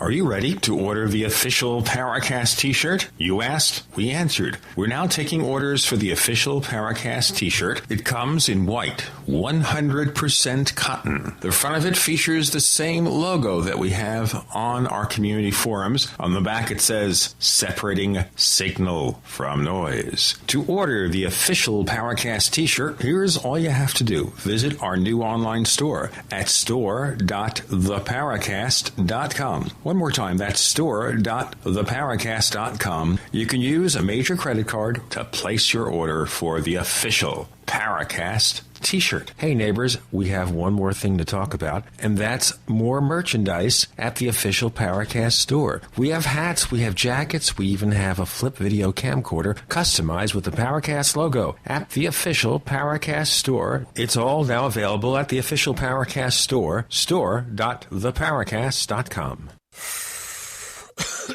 Are you still a traditional smoker? Now experience a new lifestyle and try vaping with e-cigarettes by LeSig. Imagine no ashes, stains, nasty smell, or coughing and hacking. With LeSig e-cigarettes' revolutionary microelectronic technology, rechargeable battery, and unique replaceable cartridge, you'll get all the benefits and satisfaction of smoking without the hazards. Choose your taste from a wide variety of our new American-made vape-free e-liquids at LeSig.com. And LeSig smokes the competition by serving thousands of worldwide customers with real people customer service, fast, free, same-day shipping, and a 30-day warranty and satisfaction guarantee. So are you ready for a new vaping lifestyle? Then call 870-518-4307. That's 870-518-4307. Or visit LeSig.com, spelled LECIG.com. LeSig e-cigarettes for today's modern smoker. We all know that Berkey Water Purification Systems are the most trusted name in water filtration. As an authorized Berkey dealer for over 6 years and serving thousands of satisfied customers, the Berkey Guy offers amazing specials for Berkey Water Filtration Systems. The Berkey Light Systems include a set of self-sterilizing and recleanable black purification elements that purify water by removing chlorine, pathogenic bacteria, cysts, and parasites to non-detectable levels and remove harmful chemicals such as herbicides and pesticides. Order the Berkey Light System today, complete with 2 black Berkey elements for only $231, and the Berkey Guy will ship your order free of charge. With the purchase of a Berkey Light, the Berkey Guy is also offering a set of fluoride and arsenic filters for only $39.99. That's over 30% off the retail price. Call the Berkey Guy at 1-877-886-3653. That's 1-877-886-3653. Or order online at goberkey.com. That's goberkey.com today. If you drive for a living, you don't get paid to stop or wait in line. Keep your wheels moving with Pre-Pass. Bypass way stations, fly-by port of entry facilities. Stay moving at highway speed, while the guy without Pre-Pass waits in line. Save time, save money. Call 888-401-PASS to try Pre-Pass free. That's 888-401-PASS. Hi, I'm Mark Craighead, founder of Crossbreed Holsters. I designed our top-selling holster, the Super Tuck Deluxe, to solve the problems of being poked, pinched, and gouged while carrying concealed. The Super Tuck Deluxe is the most comfortable, most concealable holster on the market today. We offer a 2-week free trial and a lifetime warranty. Visit us at crossbreedholsters.com. Don't forget, crossbreedholsters.com. The GCN Radio Network, providing the world with hard-hitting talk radio. GCN. Great talk radio starts here. This is Leslie Kane, and I'm with the Coalition for Freedom of Information, and you are listening to the Paracast. We're continuing our discussion with Joshua Shapiro of the magic and mystery of the crystal skull, or maybe it's just a skull and we're imagining it. We're trying to separate fact from fiction here to figure out what's really going on and get to the bottom of everything. The co-host is Chris O'Brien. I'm Gene Steinberg. You're in the Paracast. Okay, Joshua, so let's get to the other part of the question here. Earlier on, when we first got started, we talked of crystal skulls in the sense of having mystical properties, but possibly also being ancient computerized systems. Mm-hmm. So where do we separate one from the other? That's a good question, Gene, and that's part of the work that we're doing is to try to understand the multifunctionality of the crystal skulls and what they can do. You know, I don't know how to separate them. They seem like they have the ability to do many different things, and it depends upon what kind of crystal skull you're working with. As we mentioned, the 3 different types. It seems like the very old ones, or ancient ones as people call them, have a lot of information, knowledge, and energy that has been passed to them, maybe from all the civilizations they've been with, or because of who created them. It's a big mystery. And I'm not going to say that I have all the answers. Like I said in the beginning, all I can try to do is to present the experiences, the ideas, what happens, what we've tried. I mean, definitely the crystal skulls have to have a lot more research, and it would really be nice if there were more scientists that were more open to participate, because I think there's a lot more tests, just like what Chris was asking about, that could be done. For the most part, I think the skulls are being used right now as a tool to help people in their own spiritual and personal evolution. And as I said, we get many reports from people that are having a very positive effect from that. Let me ask you a question here, too. The placebo effect. Sure. Yeah, that was going to be my question, too, Gene. You read my mind. Great insane minds think alike. Go ahead and explain this, Chris. Well, I was going to say that, generally people that go and see crystal skulls, that hear about them, perhaps one of them is going to be in the area, or they know somebody that has one. They tend to be curious, and they already tend to have some sort of positive response to just the very subject. So, when you go out and you have meetings or you have events like that, you're attracting people that are already interested, and I would say by and large have a very positive feeling about this particular mystery. So automatically you're front loaded with people who already have a belief system around this subject. So it doesn't surprise me at all that you would have things even as dramatic as healings that could be associated with the objects. So I think it's not, it's not. I don't think it's indicative of. It's indicative of people who already have a positive sense about the skulls, and that could be what creates a placebo effect. Now, if you brought the skull to, let's say, Rikers Island and had a meeting with a bunch of inmates in there, I bet you wouldn't have the types of healing or the numbers of healings and positive responses around it. I just threw that one off the top of my head. That's why I think the double-blind situation is really important to do an exhaustive study with 1,000 people from all walks of life, some who've never even heard of crystal skulls, and have a mixed bag of participants in the study, because obviously if you have a positive feeling about a subject when you are exposed to that particular object or that subject, then obviously I think that's going to skew your results. So you mentioned the Maya before, and this is something that I've always wondered about and have tried to research and have not been that successful. And that is, how did the Maya actually utilize these skulls? Do we know? Do we know anything about why they were made, what purposes they were used for? Obviously, most of the Maya literature that existed when the Spanish arrived was destroyed. The only real knowledge that we have is in the form of the stelae and carvings, most of which have to do with dynastic and time-oriented calendric information. We know a lot about their mathematics. We don't know a lot about their culture. But what do we know about the use of crystal skulls and why they were even carved by the Maya? The Maya carved hundreds and hundreds of these objects. Most of them are small. But they definitely had a fascination with this particular art form. What do we know, Joshua, about this?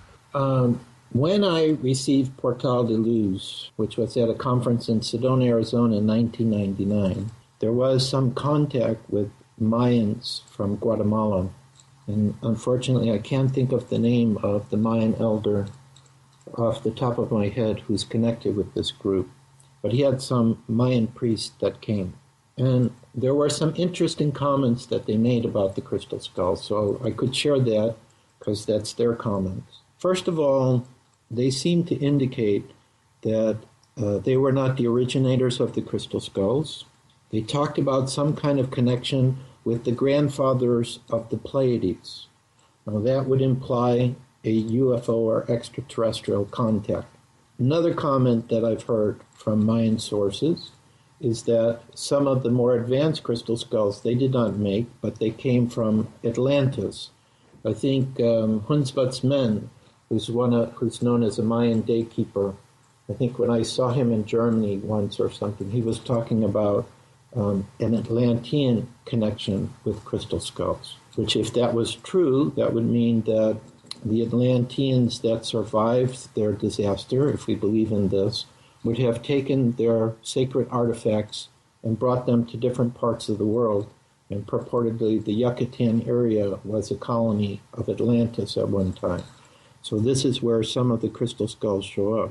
Now, one of the things that has come up from my contact of going to Mexico, actually there's a new book which is now available on Amazon that we just put out, which is from 2 trips we took to Mexico. It's called Journeys of the Crystal Skull Explorers, the Travelogue Series Mexico 2009.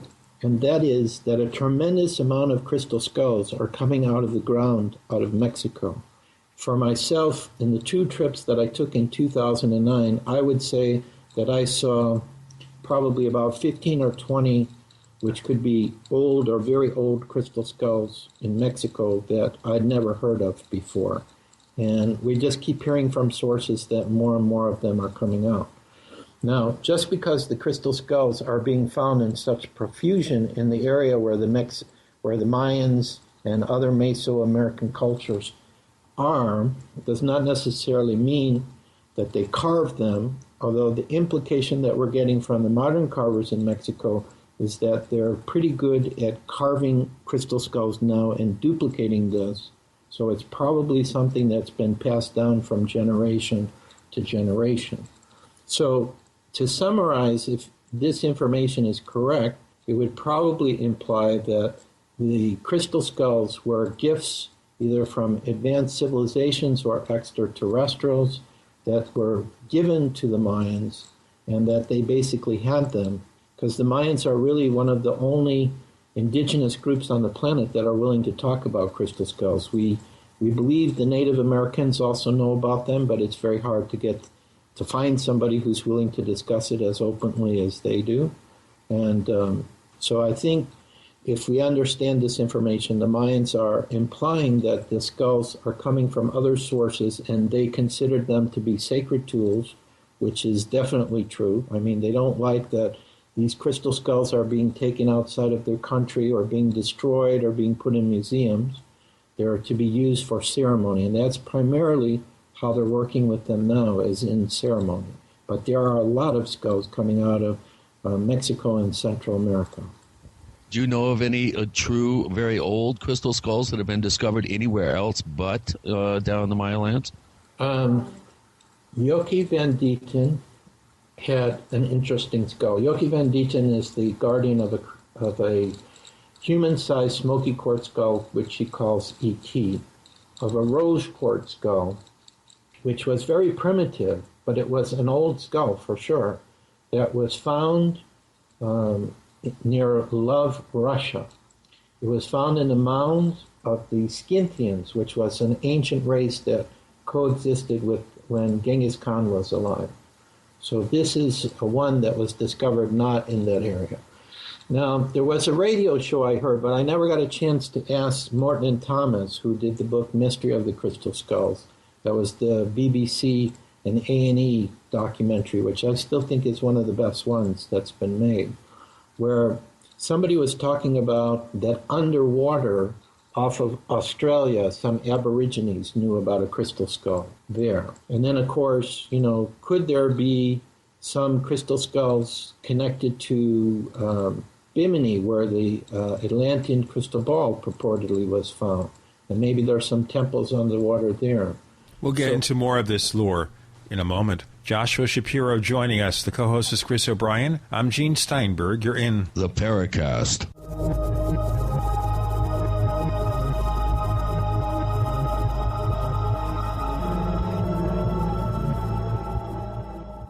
Hi, Ted Anderson announcing a great way to listen to radio on the telephone. By calling 760-569-7700, you'll be hearing GCNlive.com programs in seconds. Come to GCNlive.com, find your favorite host's dedicated phone number, and hear them 24/7. You heard me right. Every show has a dedicated phone number. Stop by GCNlive.com and bookmark their number today. And again, that's 760-569-7700. We the people grow cotton, weave fabric, engrave ink, embed strips and fibers to protect from counterfeit and carting to a private bank, having it lent back at interest, forcing taxes to service debt. This capitalism, or was Jefferson correct when stating a central bank issuing the public currency is a greater menace to the liberties of the people than a standing army? Ted Anderson, I'm placing a free silver dollar in a book that explains our monetary system. Call for your copy, 800-686-2237. It's time to understand the system. Call 800-686-2237. That's 800-686-2237.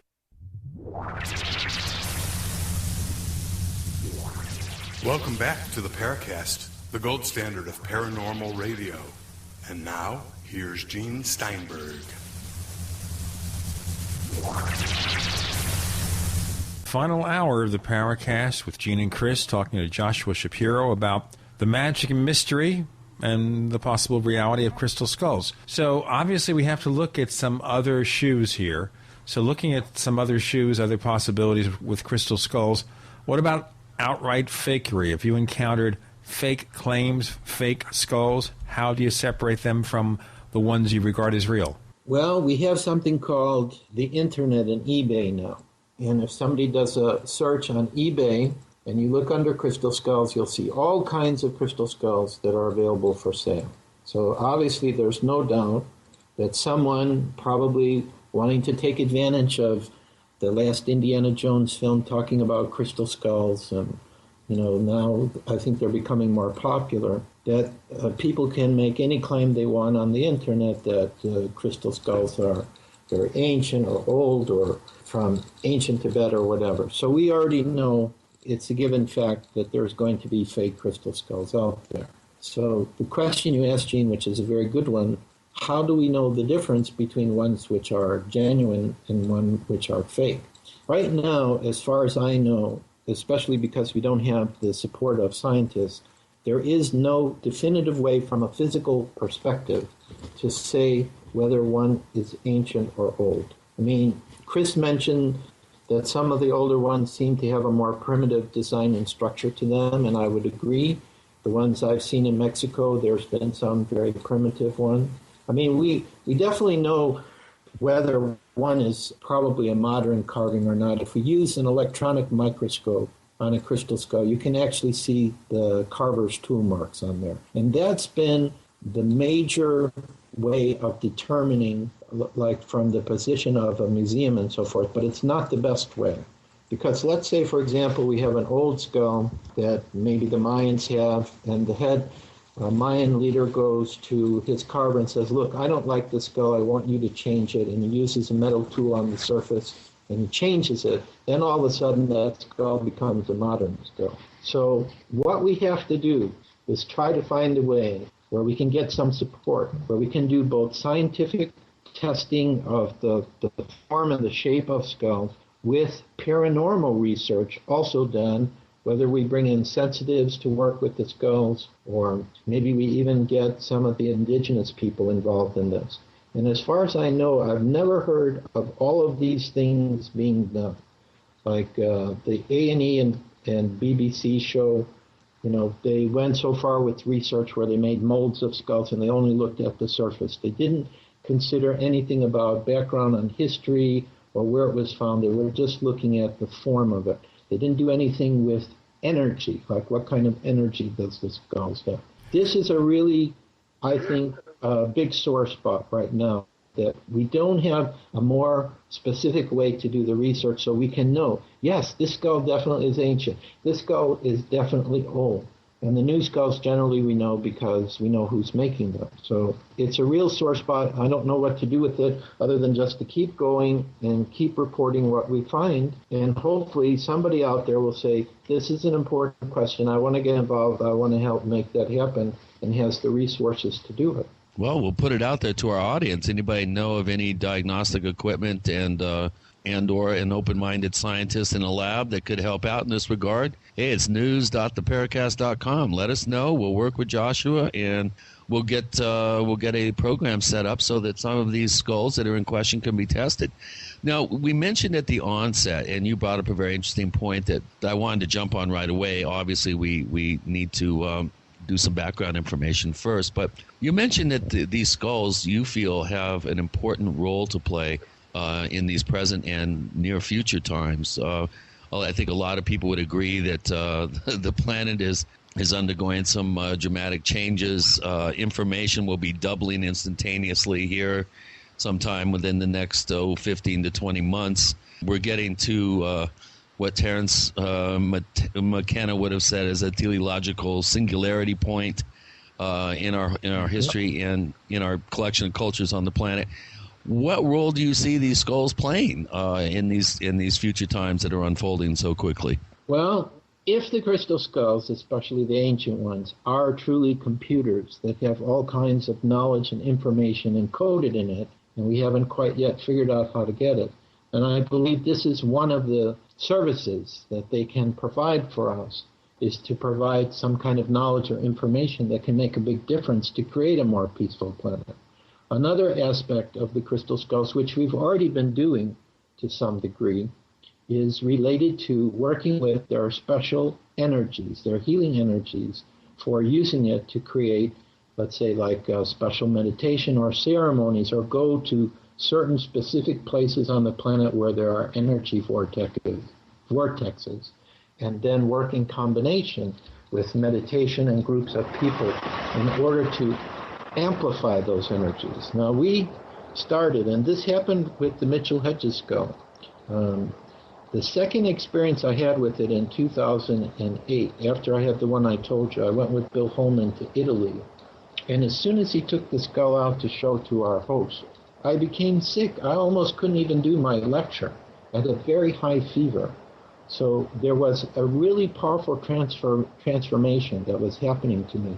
And out of all of that, before I was able to come back from Italy to America, came the idea of a series of world peace meditations with people all over the world focusing together on sending out a harmonious energy to the planet while we're holding and meditating with personal crystal skulls. We actually did, I can't remember, I think 27 meditations from January 1st of 2009 until January 1st of this year. We did 27 meditations for that.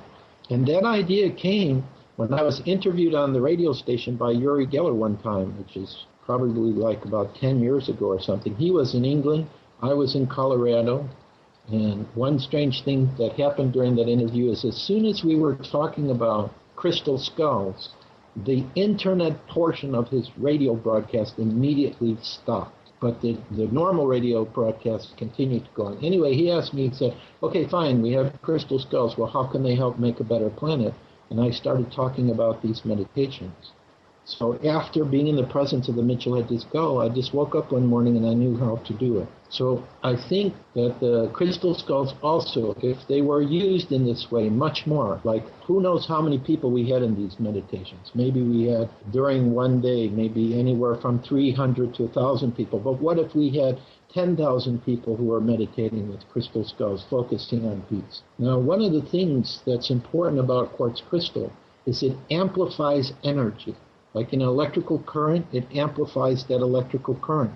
That's why all of our devices are so small. But quartz crystal also does the same when a human being is meditating or working with it. It's amplifying the power of mind energy or amplifying a healing energy. So I believe, too, that if we were to get groups of people together working with certain sets of crystal skulls, maybe in sacred places, because, again, this was an idea that a Mayan actually gave me a long time ago. I was talking to some person who was linked to one of the Mayan shamans, and he said they believe that the crystal skulls each had a certain specific location, whether it was an area where there was a temple, or it was a sacred site, or an energy vortexes that they needed to be. And if all of them were brought to those right places at the right time, maybe that would be the catalytic moment that would bring together the right energies that literally would propel our planet into a higher vibrational state. Sounds like some of the movies, like, for example, the movie The Phantom, which was based on the comic book character. If you remember the one with Billy Zane and Catherine Zeta-Jones back in the 1990s. And the mystique here and the mystery was that you would align several skulls, crystal-like skulls, together to create some magical impact, some magical force. In that case, it was basically some kind of destructive force because it was just a fantasy fiction kind of movie. Not necessarily a very good fantasy fiction movie. It kind of failed at the box office. Just wanted to mention that. We have Joshua Shapiro, and he is an expert on crystal skulls. He has a website where he discusses all this stuff, and he'll tell you all about it in our subsequent segments. I'm Gene Steinberg. The co-host is Chris O'Brien. You're in the Paracast.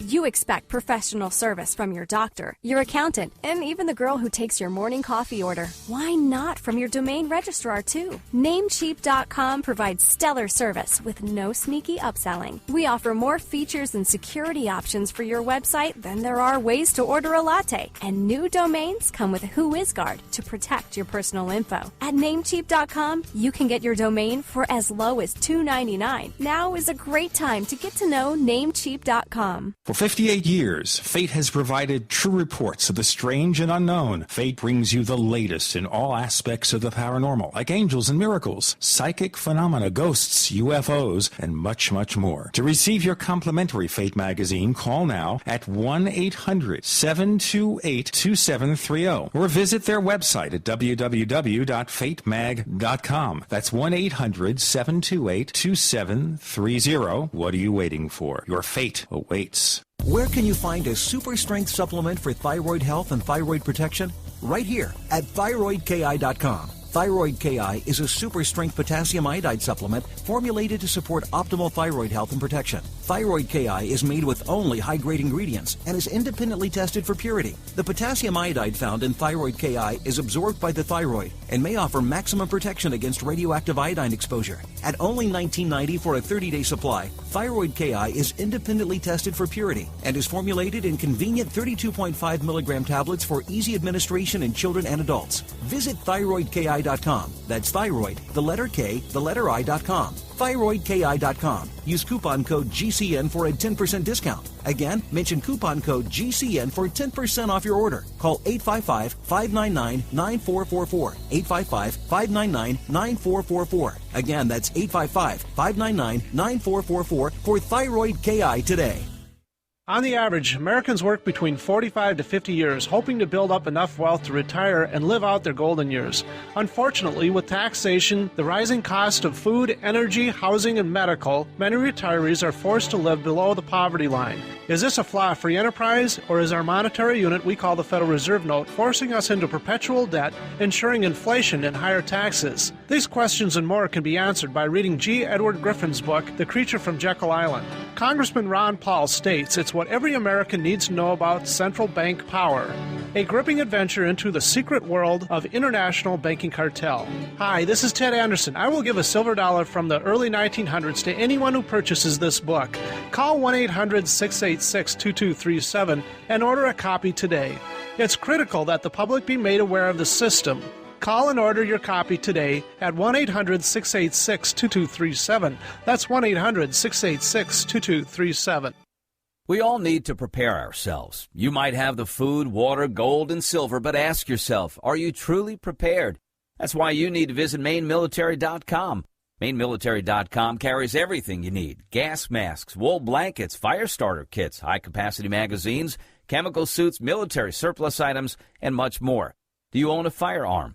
MaineMilitary.com has a large selection of pistols and rifles suited for your needs. Are your local stores sold out of ammunition? Call or visit them today for prices on hard-to-find ammo and bulk ammo orders. You don't need to worry about having a military surplus store in your area because MaineMilitary.com is the only store you'll ever need, all from the comfort of your computer. Visit them online today at MaineMilitary.com. That's Maine, like the state, military.com. Or call them at 1-877-608-0179. That's 1-877-608-0179. America's #1 source for independent talk radio for over a decade. We are the GCN Radio Network. We want to hear from you. If you have a comment or question about the Paracast, send it to news@theparacast.com. That's news@theparacast.com. And don't forget to visit our famous Paracast community forums at forum.theparacast.com. Get in on all the action at forum.theparacast.com. Ladies and gentlemen, I want to tell you that it looks like Chris O'Brien is beginning to sound like he is becoming a crystal skull or being taken over by one. Is that it, Chris? I was trying to be Max. I like, out of all the ones I've seen, Max was the one that I got the biggest thrill seeing. It just was Is Max phenomenal. a Jewish crystal skull? No, actually, it's not, Gene. Sadly. Oh, okay, maybe bring a condition to the room, and it will become a Jewish crystal skull. Anyway, I'm starting to think I should have lunch. Well, I have a question for you. Now, this is something that I've heard crop up from time to time. I've done a little research about this particular subject, but I wanted to get your take on it. There's a popular sort of theory out there, or story, that supposedly there's 13 main crystal skulls, and at some point they will all be brought together for some magical purpose, transformative purpose. And I'm wondering if you know where this particular legend or story comes from, if you take any stock in this whole scenario. And after you're done, I'll tell you a little bit more about what I've found, which I think is pretty interesting as well. What is your theory on this? Well, one of the things that I believe is very important for humanity is this concept of 1 surrounded by 12. In my studies of many different religions, and even I think in our own solar system, there may actually be 12 planets around the sun, even though I think we know of about 10. I think they're pretty sure there's another planet beyond Pluto now. But as far as if there would be 2 other ones, that's a mystery. So it wouldn't be surprising that there would be a similar type of situation that would come up with crystal skulls, with 1 central skull surrounded by 12 other skulls. As far as where did this originally come from, I'm not totally sure. I know Mr. Nasarino talked about it for quite some time when the authors of the book Mystery of the Crystal Skulls, Morton and Thomas, actually started interviewing different indigenous elders. It also popped up. Some Native Americans have talked about this idea of 13 crystal skulls. Even in our book, the first book we did, Mystery of the Crystal Skulls Revealed, again, one of our sources, this Michael Kent, he also talked about it. So there's been a lot of different versions of it.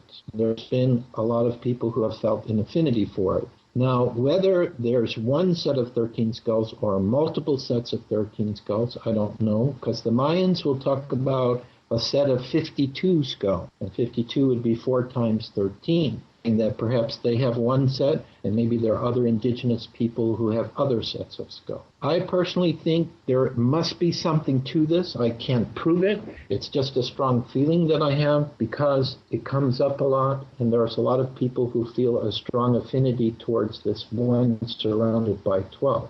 In the Morton and Thomas book, they talked about 13 original skulls. And this is a term that a lot of people have picked up on, meaning that perhaps there was an original set of 13 from which all the other skulls that we're finding and are coming out somehow are connected to it. In our first book, Mystery of the Crystal Skulls Revealed, when we discussed the set of 13 original skulls, it was linked to possibility of inner Earth people or inner Earth civilizations, that each one brought with them a crystal skull and a crystal body, actually 12 of these civilizations, with the 13 being the family. So the theories can go in many different ways. It can be the Mayans had 13 skulls, or some Native Americans I've heard they talked about 13 skulls and that they were separated for their protection. But the main thing that they're discussing is that if this set of 13 skulls, or however the number is, maybe it's 24, maybe it's 26, 52,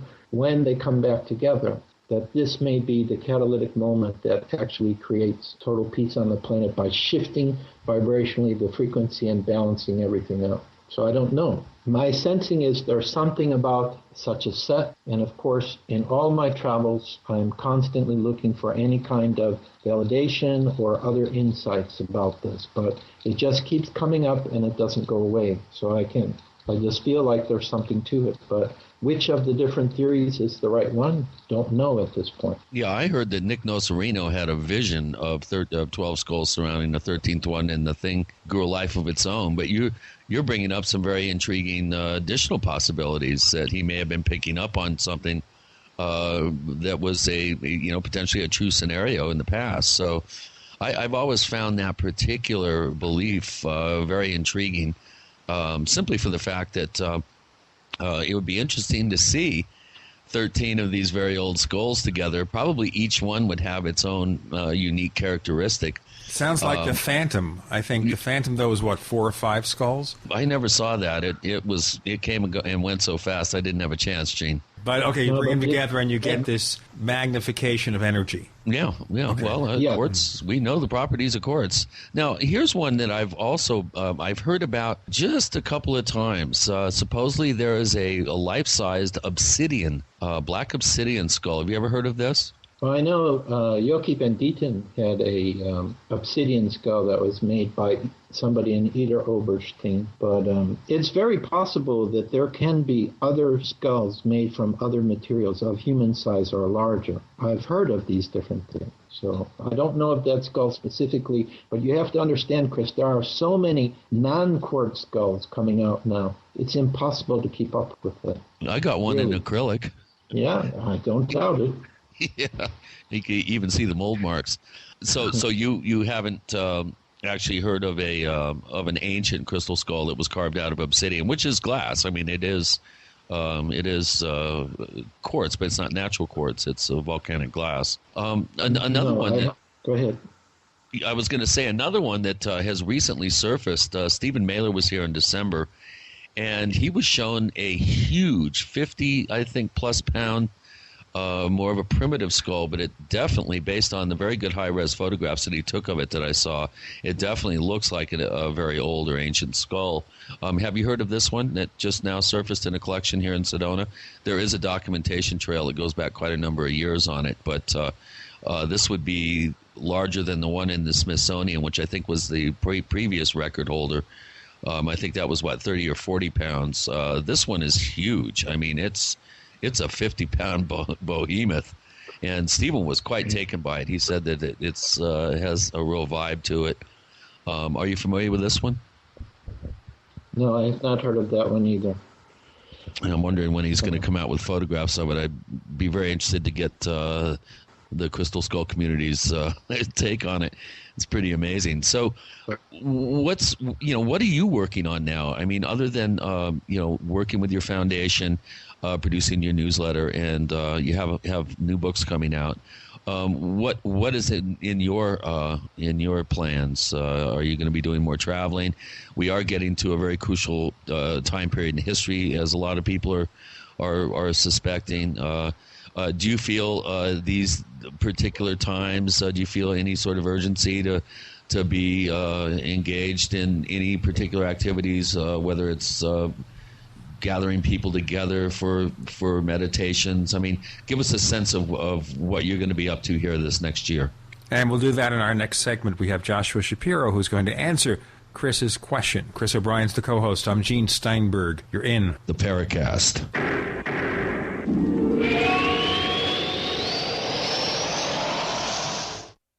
Graphic Converter is the image manipulation tool for the rest of us. It does not use any database. You get full control of all your files. Want to view the images of a folder? Drag it into Graphic Converter, and a powerful browser opens up to show your image files. You could use it for slideshows. You could use it to import images from digital cameras or from scanners. Need to do some image editing? You can do that too in Graphic Converter. Also print catalogs. Convert from so many formats I can't even list them. Download now to see if Graphic Converter is good for you, like 1.5 million other users. Guess what? You could save money when you buy Graphic Converter. Use the coupon code Night Owl. Use the coupon code Night Owl to get a special price for Graphic Converter. Go to lemkesoft.com. That's LEMKE soft.com. lemkesoft.com. LEMKE soft.com.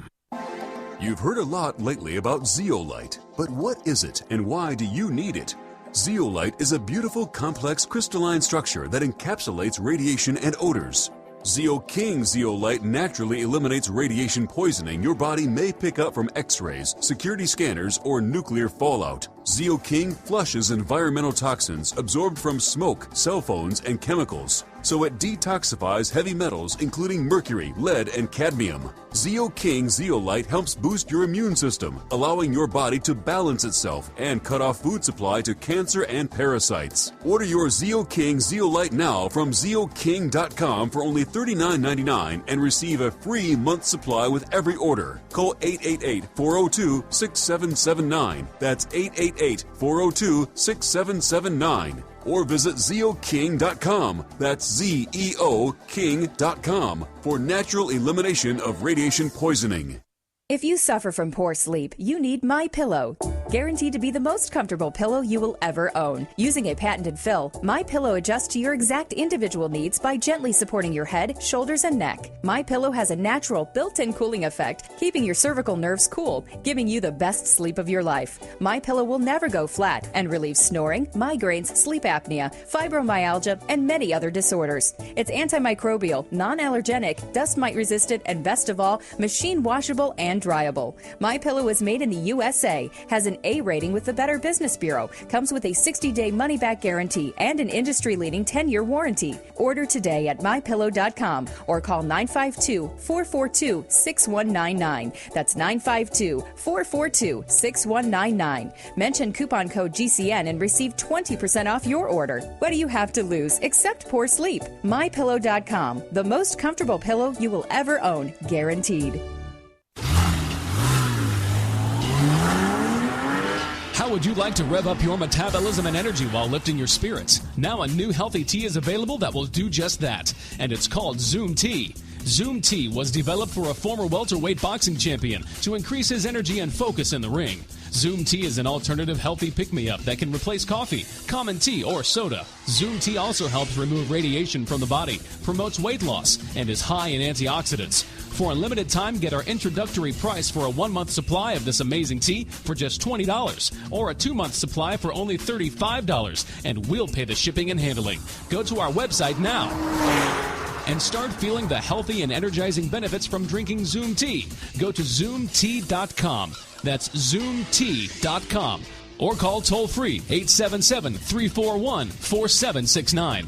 877-341-4769 today. Are you tired of searching for great talk radio? Something more important. Search no more. We are the GCN Radio Network.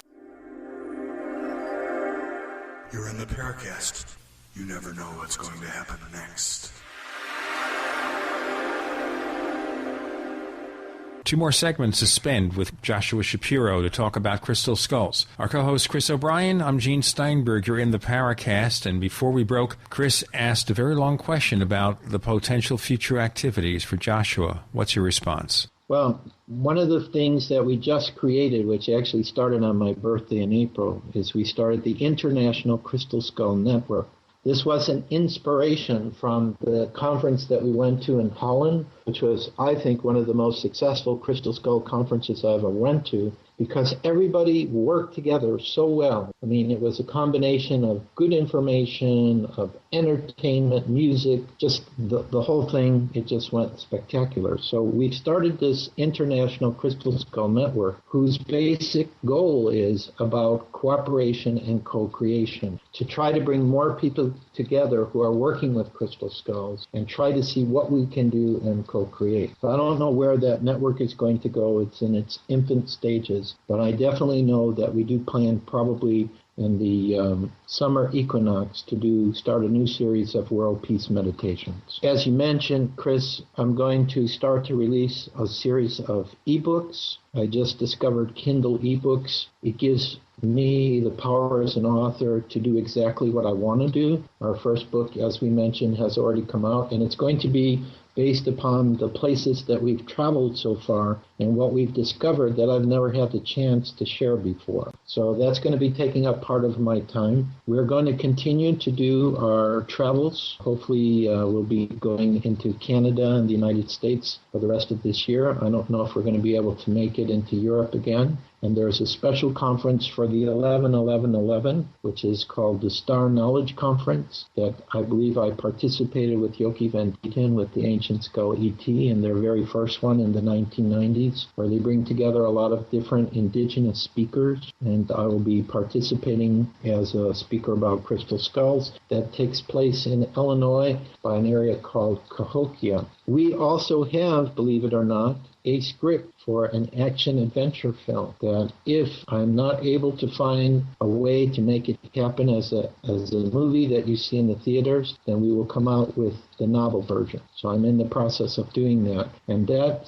story that happens in this film or this novel is giving a real perspective how world peace could actually happen by December 21st of 2012. But it's actually part of a trilogy, because the first part of the story would take place during Atlantis, and then the second part takes place in current time, and the third part would show how the world would be if we actually had world peace. It would be completely different than any story in any movie that's ever been told before. So that's pretty important projects for us. And you of course, understand, Leslie, though, that getting a deal for a Hollywood movie is one of these exercises in futility. Not if it's a good idea, Gene. Well, yeah, if it's a good idea, but then you got to sell the producer. You got to sell the studio. They're going to insist on some degree of creativity, creative freedom to take your story, as good as it might be, and change it to their own requirements. Yeah. Yep, we know all this. Comes with the territory.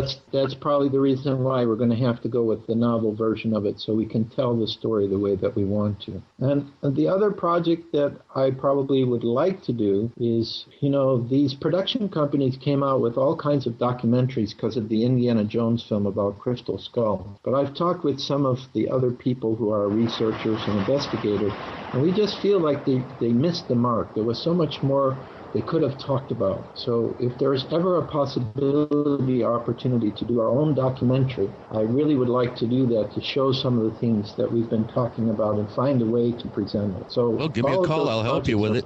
I've got a whole production studio. So, I could help you with it. I've already helped produce one. I thought it was a very good documentary on the subject, and was able to pull J.J. Hurtak out of the ethers to participate in it. He had Chris, tell our listeners who he is. J.J. Hurtak is one of the more enigmatic figures, I think, in the history of the paranormal. He's got, I don't know how many doctorates. He's one of the ones that, has been touted as being the father of the New Age. Just has been around forever, speaks, 11 languages, travels the world. He's just an amazing guy, very mysterious in some ways. He wrote a very famous book called The Keys of Enoch, which is written almost like a Bible, and some people do call it the New Age Bible. He's someone that I just happened to meet 12 years or so ago, and claims he's a fan of my work, and I see him. He stops by once a year, and I was able to snag him to comment about crystal skulls in this documentary, and he came up with some very interesting observations about the location of some of these skulls and where they're found, and how they almost are found in a grid-like crystalline network in terms of their actual place of their discovery. And he had a very interesting map that showed the proximity of these locations of where these things are unearthed. I mean, the ones that are actually pulled out of the ground. I just found it very fascinating to be able to get him to become involved in a documentary. You don't see him on TV. He's very reclusive. He's traveling around the world all the time. He's involved with indigenous peoples and helping create sustainability and better the lives of indigenous people, as well as his archaeological work. But I would be willing, Joshua, to help you out in any way. You just let me know. I do have some skills in a video studio. Of course, I'm plugging myself here. It's a little shameless, but he's going to run commercials later on, by the way. But he also has to pay for the commercials. Right. No, he doesn't. Yeah, I pay for it. You'll pay for your own commercials. Okay, no, but seriously speaking, it'd be interesting to see what you could produce in something like this. So what's your take on it, Joshua? Well, what would I put in it? I'm leaning more towards what's called a docudrama, because when I think about everything that people are attracted to, they like stories. So if we could create a story that's based on true details, true skulls, true histories, I think you could make an amazing documentary. That's the direction I'm going. It basically was an idea that I got when I was talking to this friend I have who's also a director of documentaries in Florida. We had toyed about it. But always the basic challenge is to have all the resources necessary to make it happen. I think this year some things are going to break through related to the crystal skulls, but we'll just have to wait and see how it goes. I wanted to ask you, since you raised that, over the years people have said this is the year we're going to have some revelation about something or other. What makes you think this is going to happen with crystal skulls this year? Well, what I always do is I look at how things are actually going for us, because this work that we do, this is how we make our living.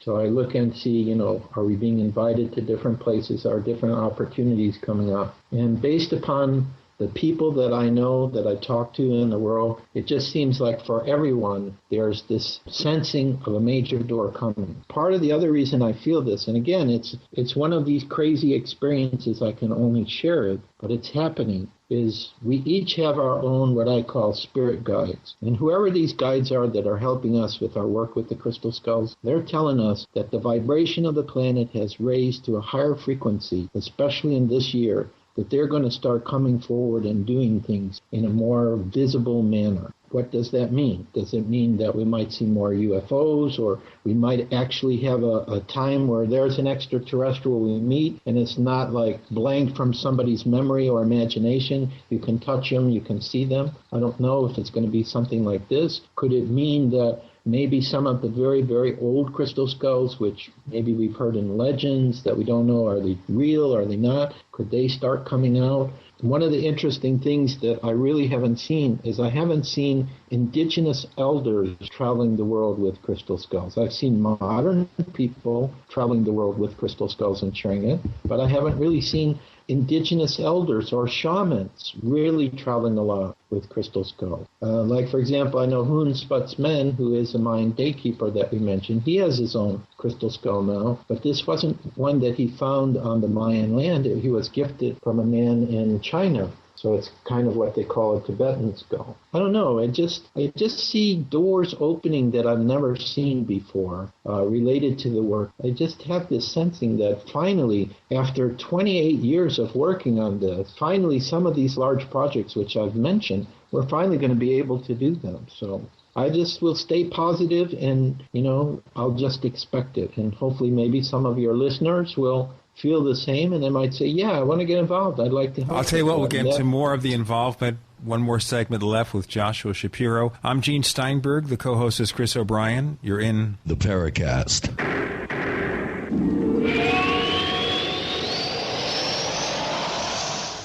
So here's what happened. I was placing an order online. The site went down. It just stopped responding. It took hours before it returned, but I'd already placed the order with another company. If your site goes down, you could lose business. And if you have a business or personal site, you'll want to know it's easy to run and it will stay online. At iWeb, your site is hosted on one of the most reliable networks in the world. Check it out. iWeb.com. That's iWeb.com. For 58 years, Fate has provided true reports of the strange and unknown. Fate brings you the latest in all aspects of the paranormal, like angels and miracles, psychic phenomena, ghosts, UFOs, and much, much more. To receive your complimentary Fate magazine, call now at 1-800-728-2730 or visit their website at www.fatemag.com. That's 1-800-728-2730. What are you waiting for? Your fate awaits. For centuries, silver has been used as a powerful natural antibiotic, and as a listener to this station, you probably already know the benefits of using colloidal silver. With so many websites to choose from, finding a reputable, patriotic company with great products at affordable prices can be a difficult task. Introducing UtopiaSilver.com. UtopiaSilver.com carries the best, most effective, and most affordable colloidal silver and colloidal gold products in the industry. UtopiaSilver.com also carries products to fit your lifestyle, including weight loss, immune system defense, cleanses, herbs, joint and bone care, and much more. First-time customers using promo code GCN50 will receive 50% off all colloidal products. Visit us today at Utopia Silver, that's UTOPIA Silver, utopiasilver.com, or call 888-213-4338. That's 888-213-4338. UtopiaSilver.com, taking back America's healthcare one American at a time.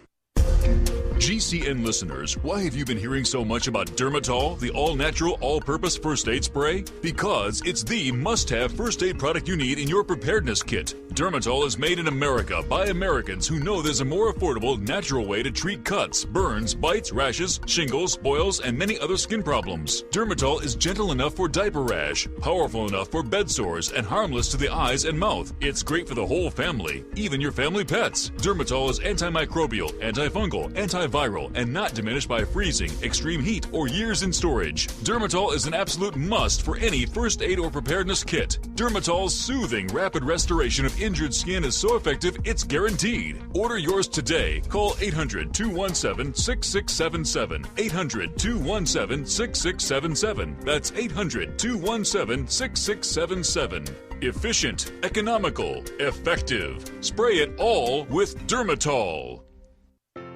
The number one secret to having great health and long life is having high levels of glutathione. This master antioxidant is required by your body to stop free radicals, keep cells young, remove chemical and heavy metal toxins, support immunity, support liver functions, stop inflammation, and much more. The results of optimal levels of glutathione in your body are more mental and physical energy, stronger immune system, greater endurance, and more. Do you know the number one secret superfood that helps increase your glutathione levels by 64% or more? It's unheated whey protein powder from grass-fed cows. This health food is amazing in its ability to do so much for virtually everyone. Introducing One World Whey, an industry-first, unheated whey protein powder from grass-fed cows. Call 888-988-3325. That's 888-988-3325. Or visit oneworldwhey.com. That's oneworldwhey.com. The GCN Radio Network, providing the world with hard-hitting talk radio. GCN. Great talk radio starts here. This is Jerome Clark, author of the UFO Encyclopedia and other books. You're listening to the Paracast. We have Joshua Shapiro, and he's very optimistic about this year, something really major happening in the realm of crystal skull research.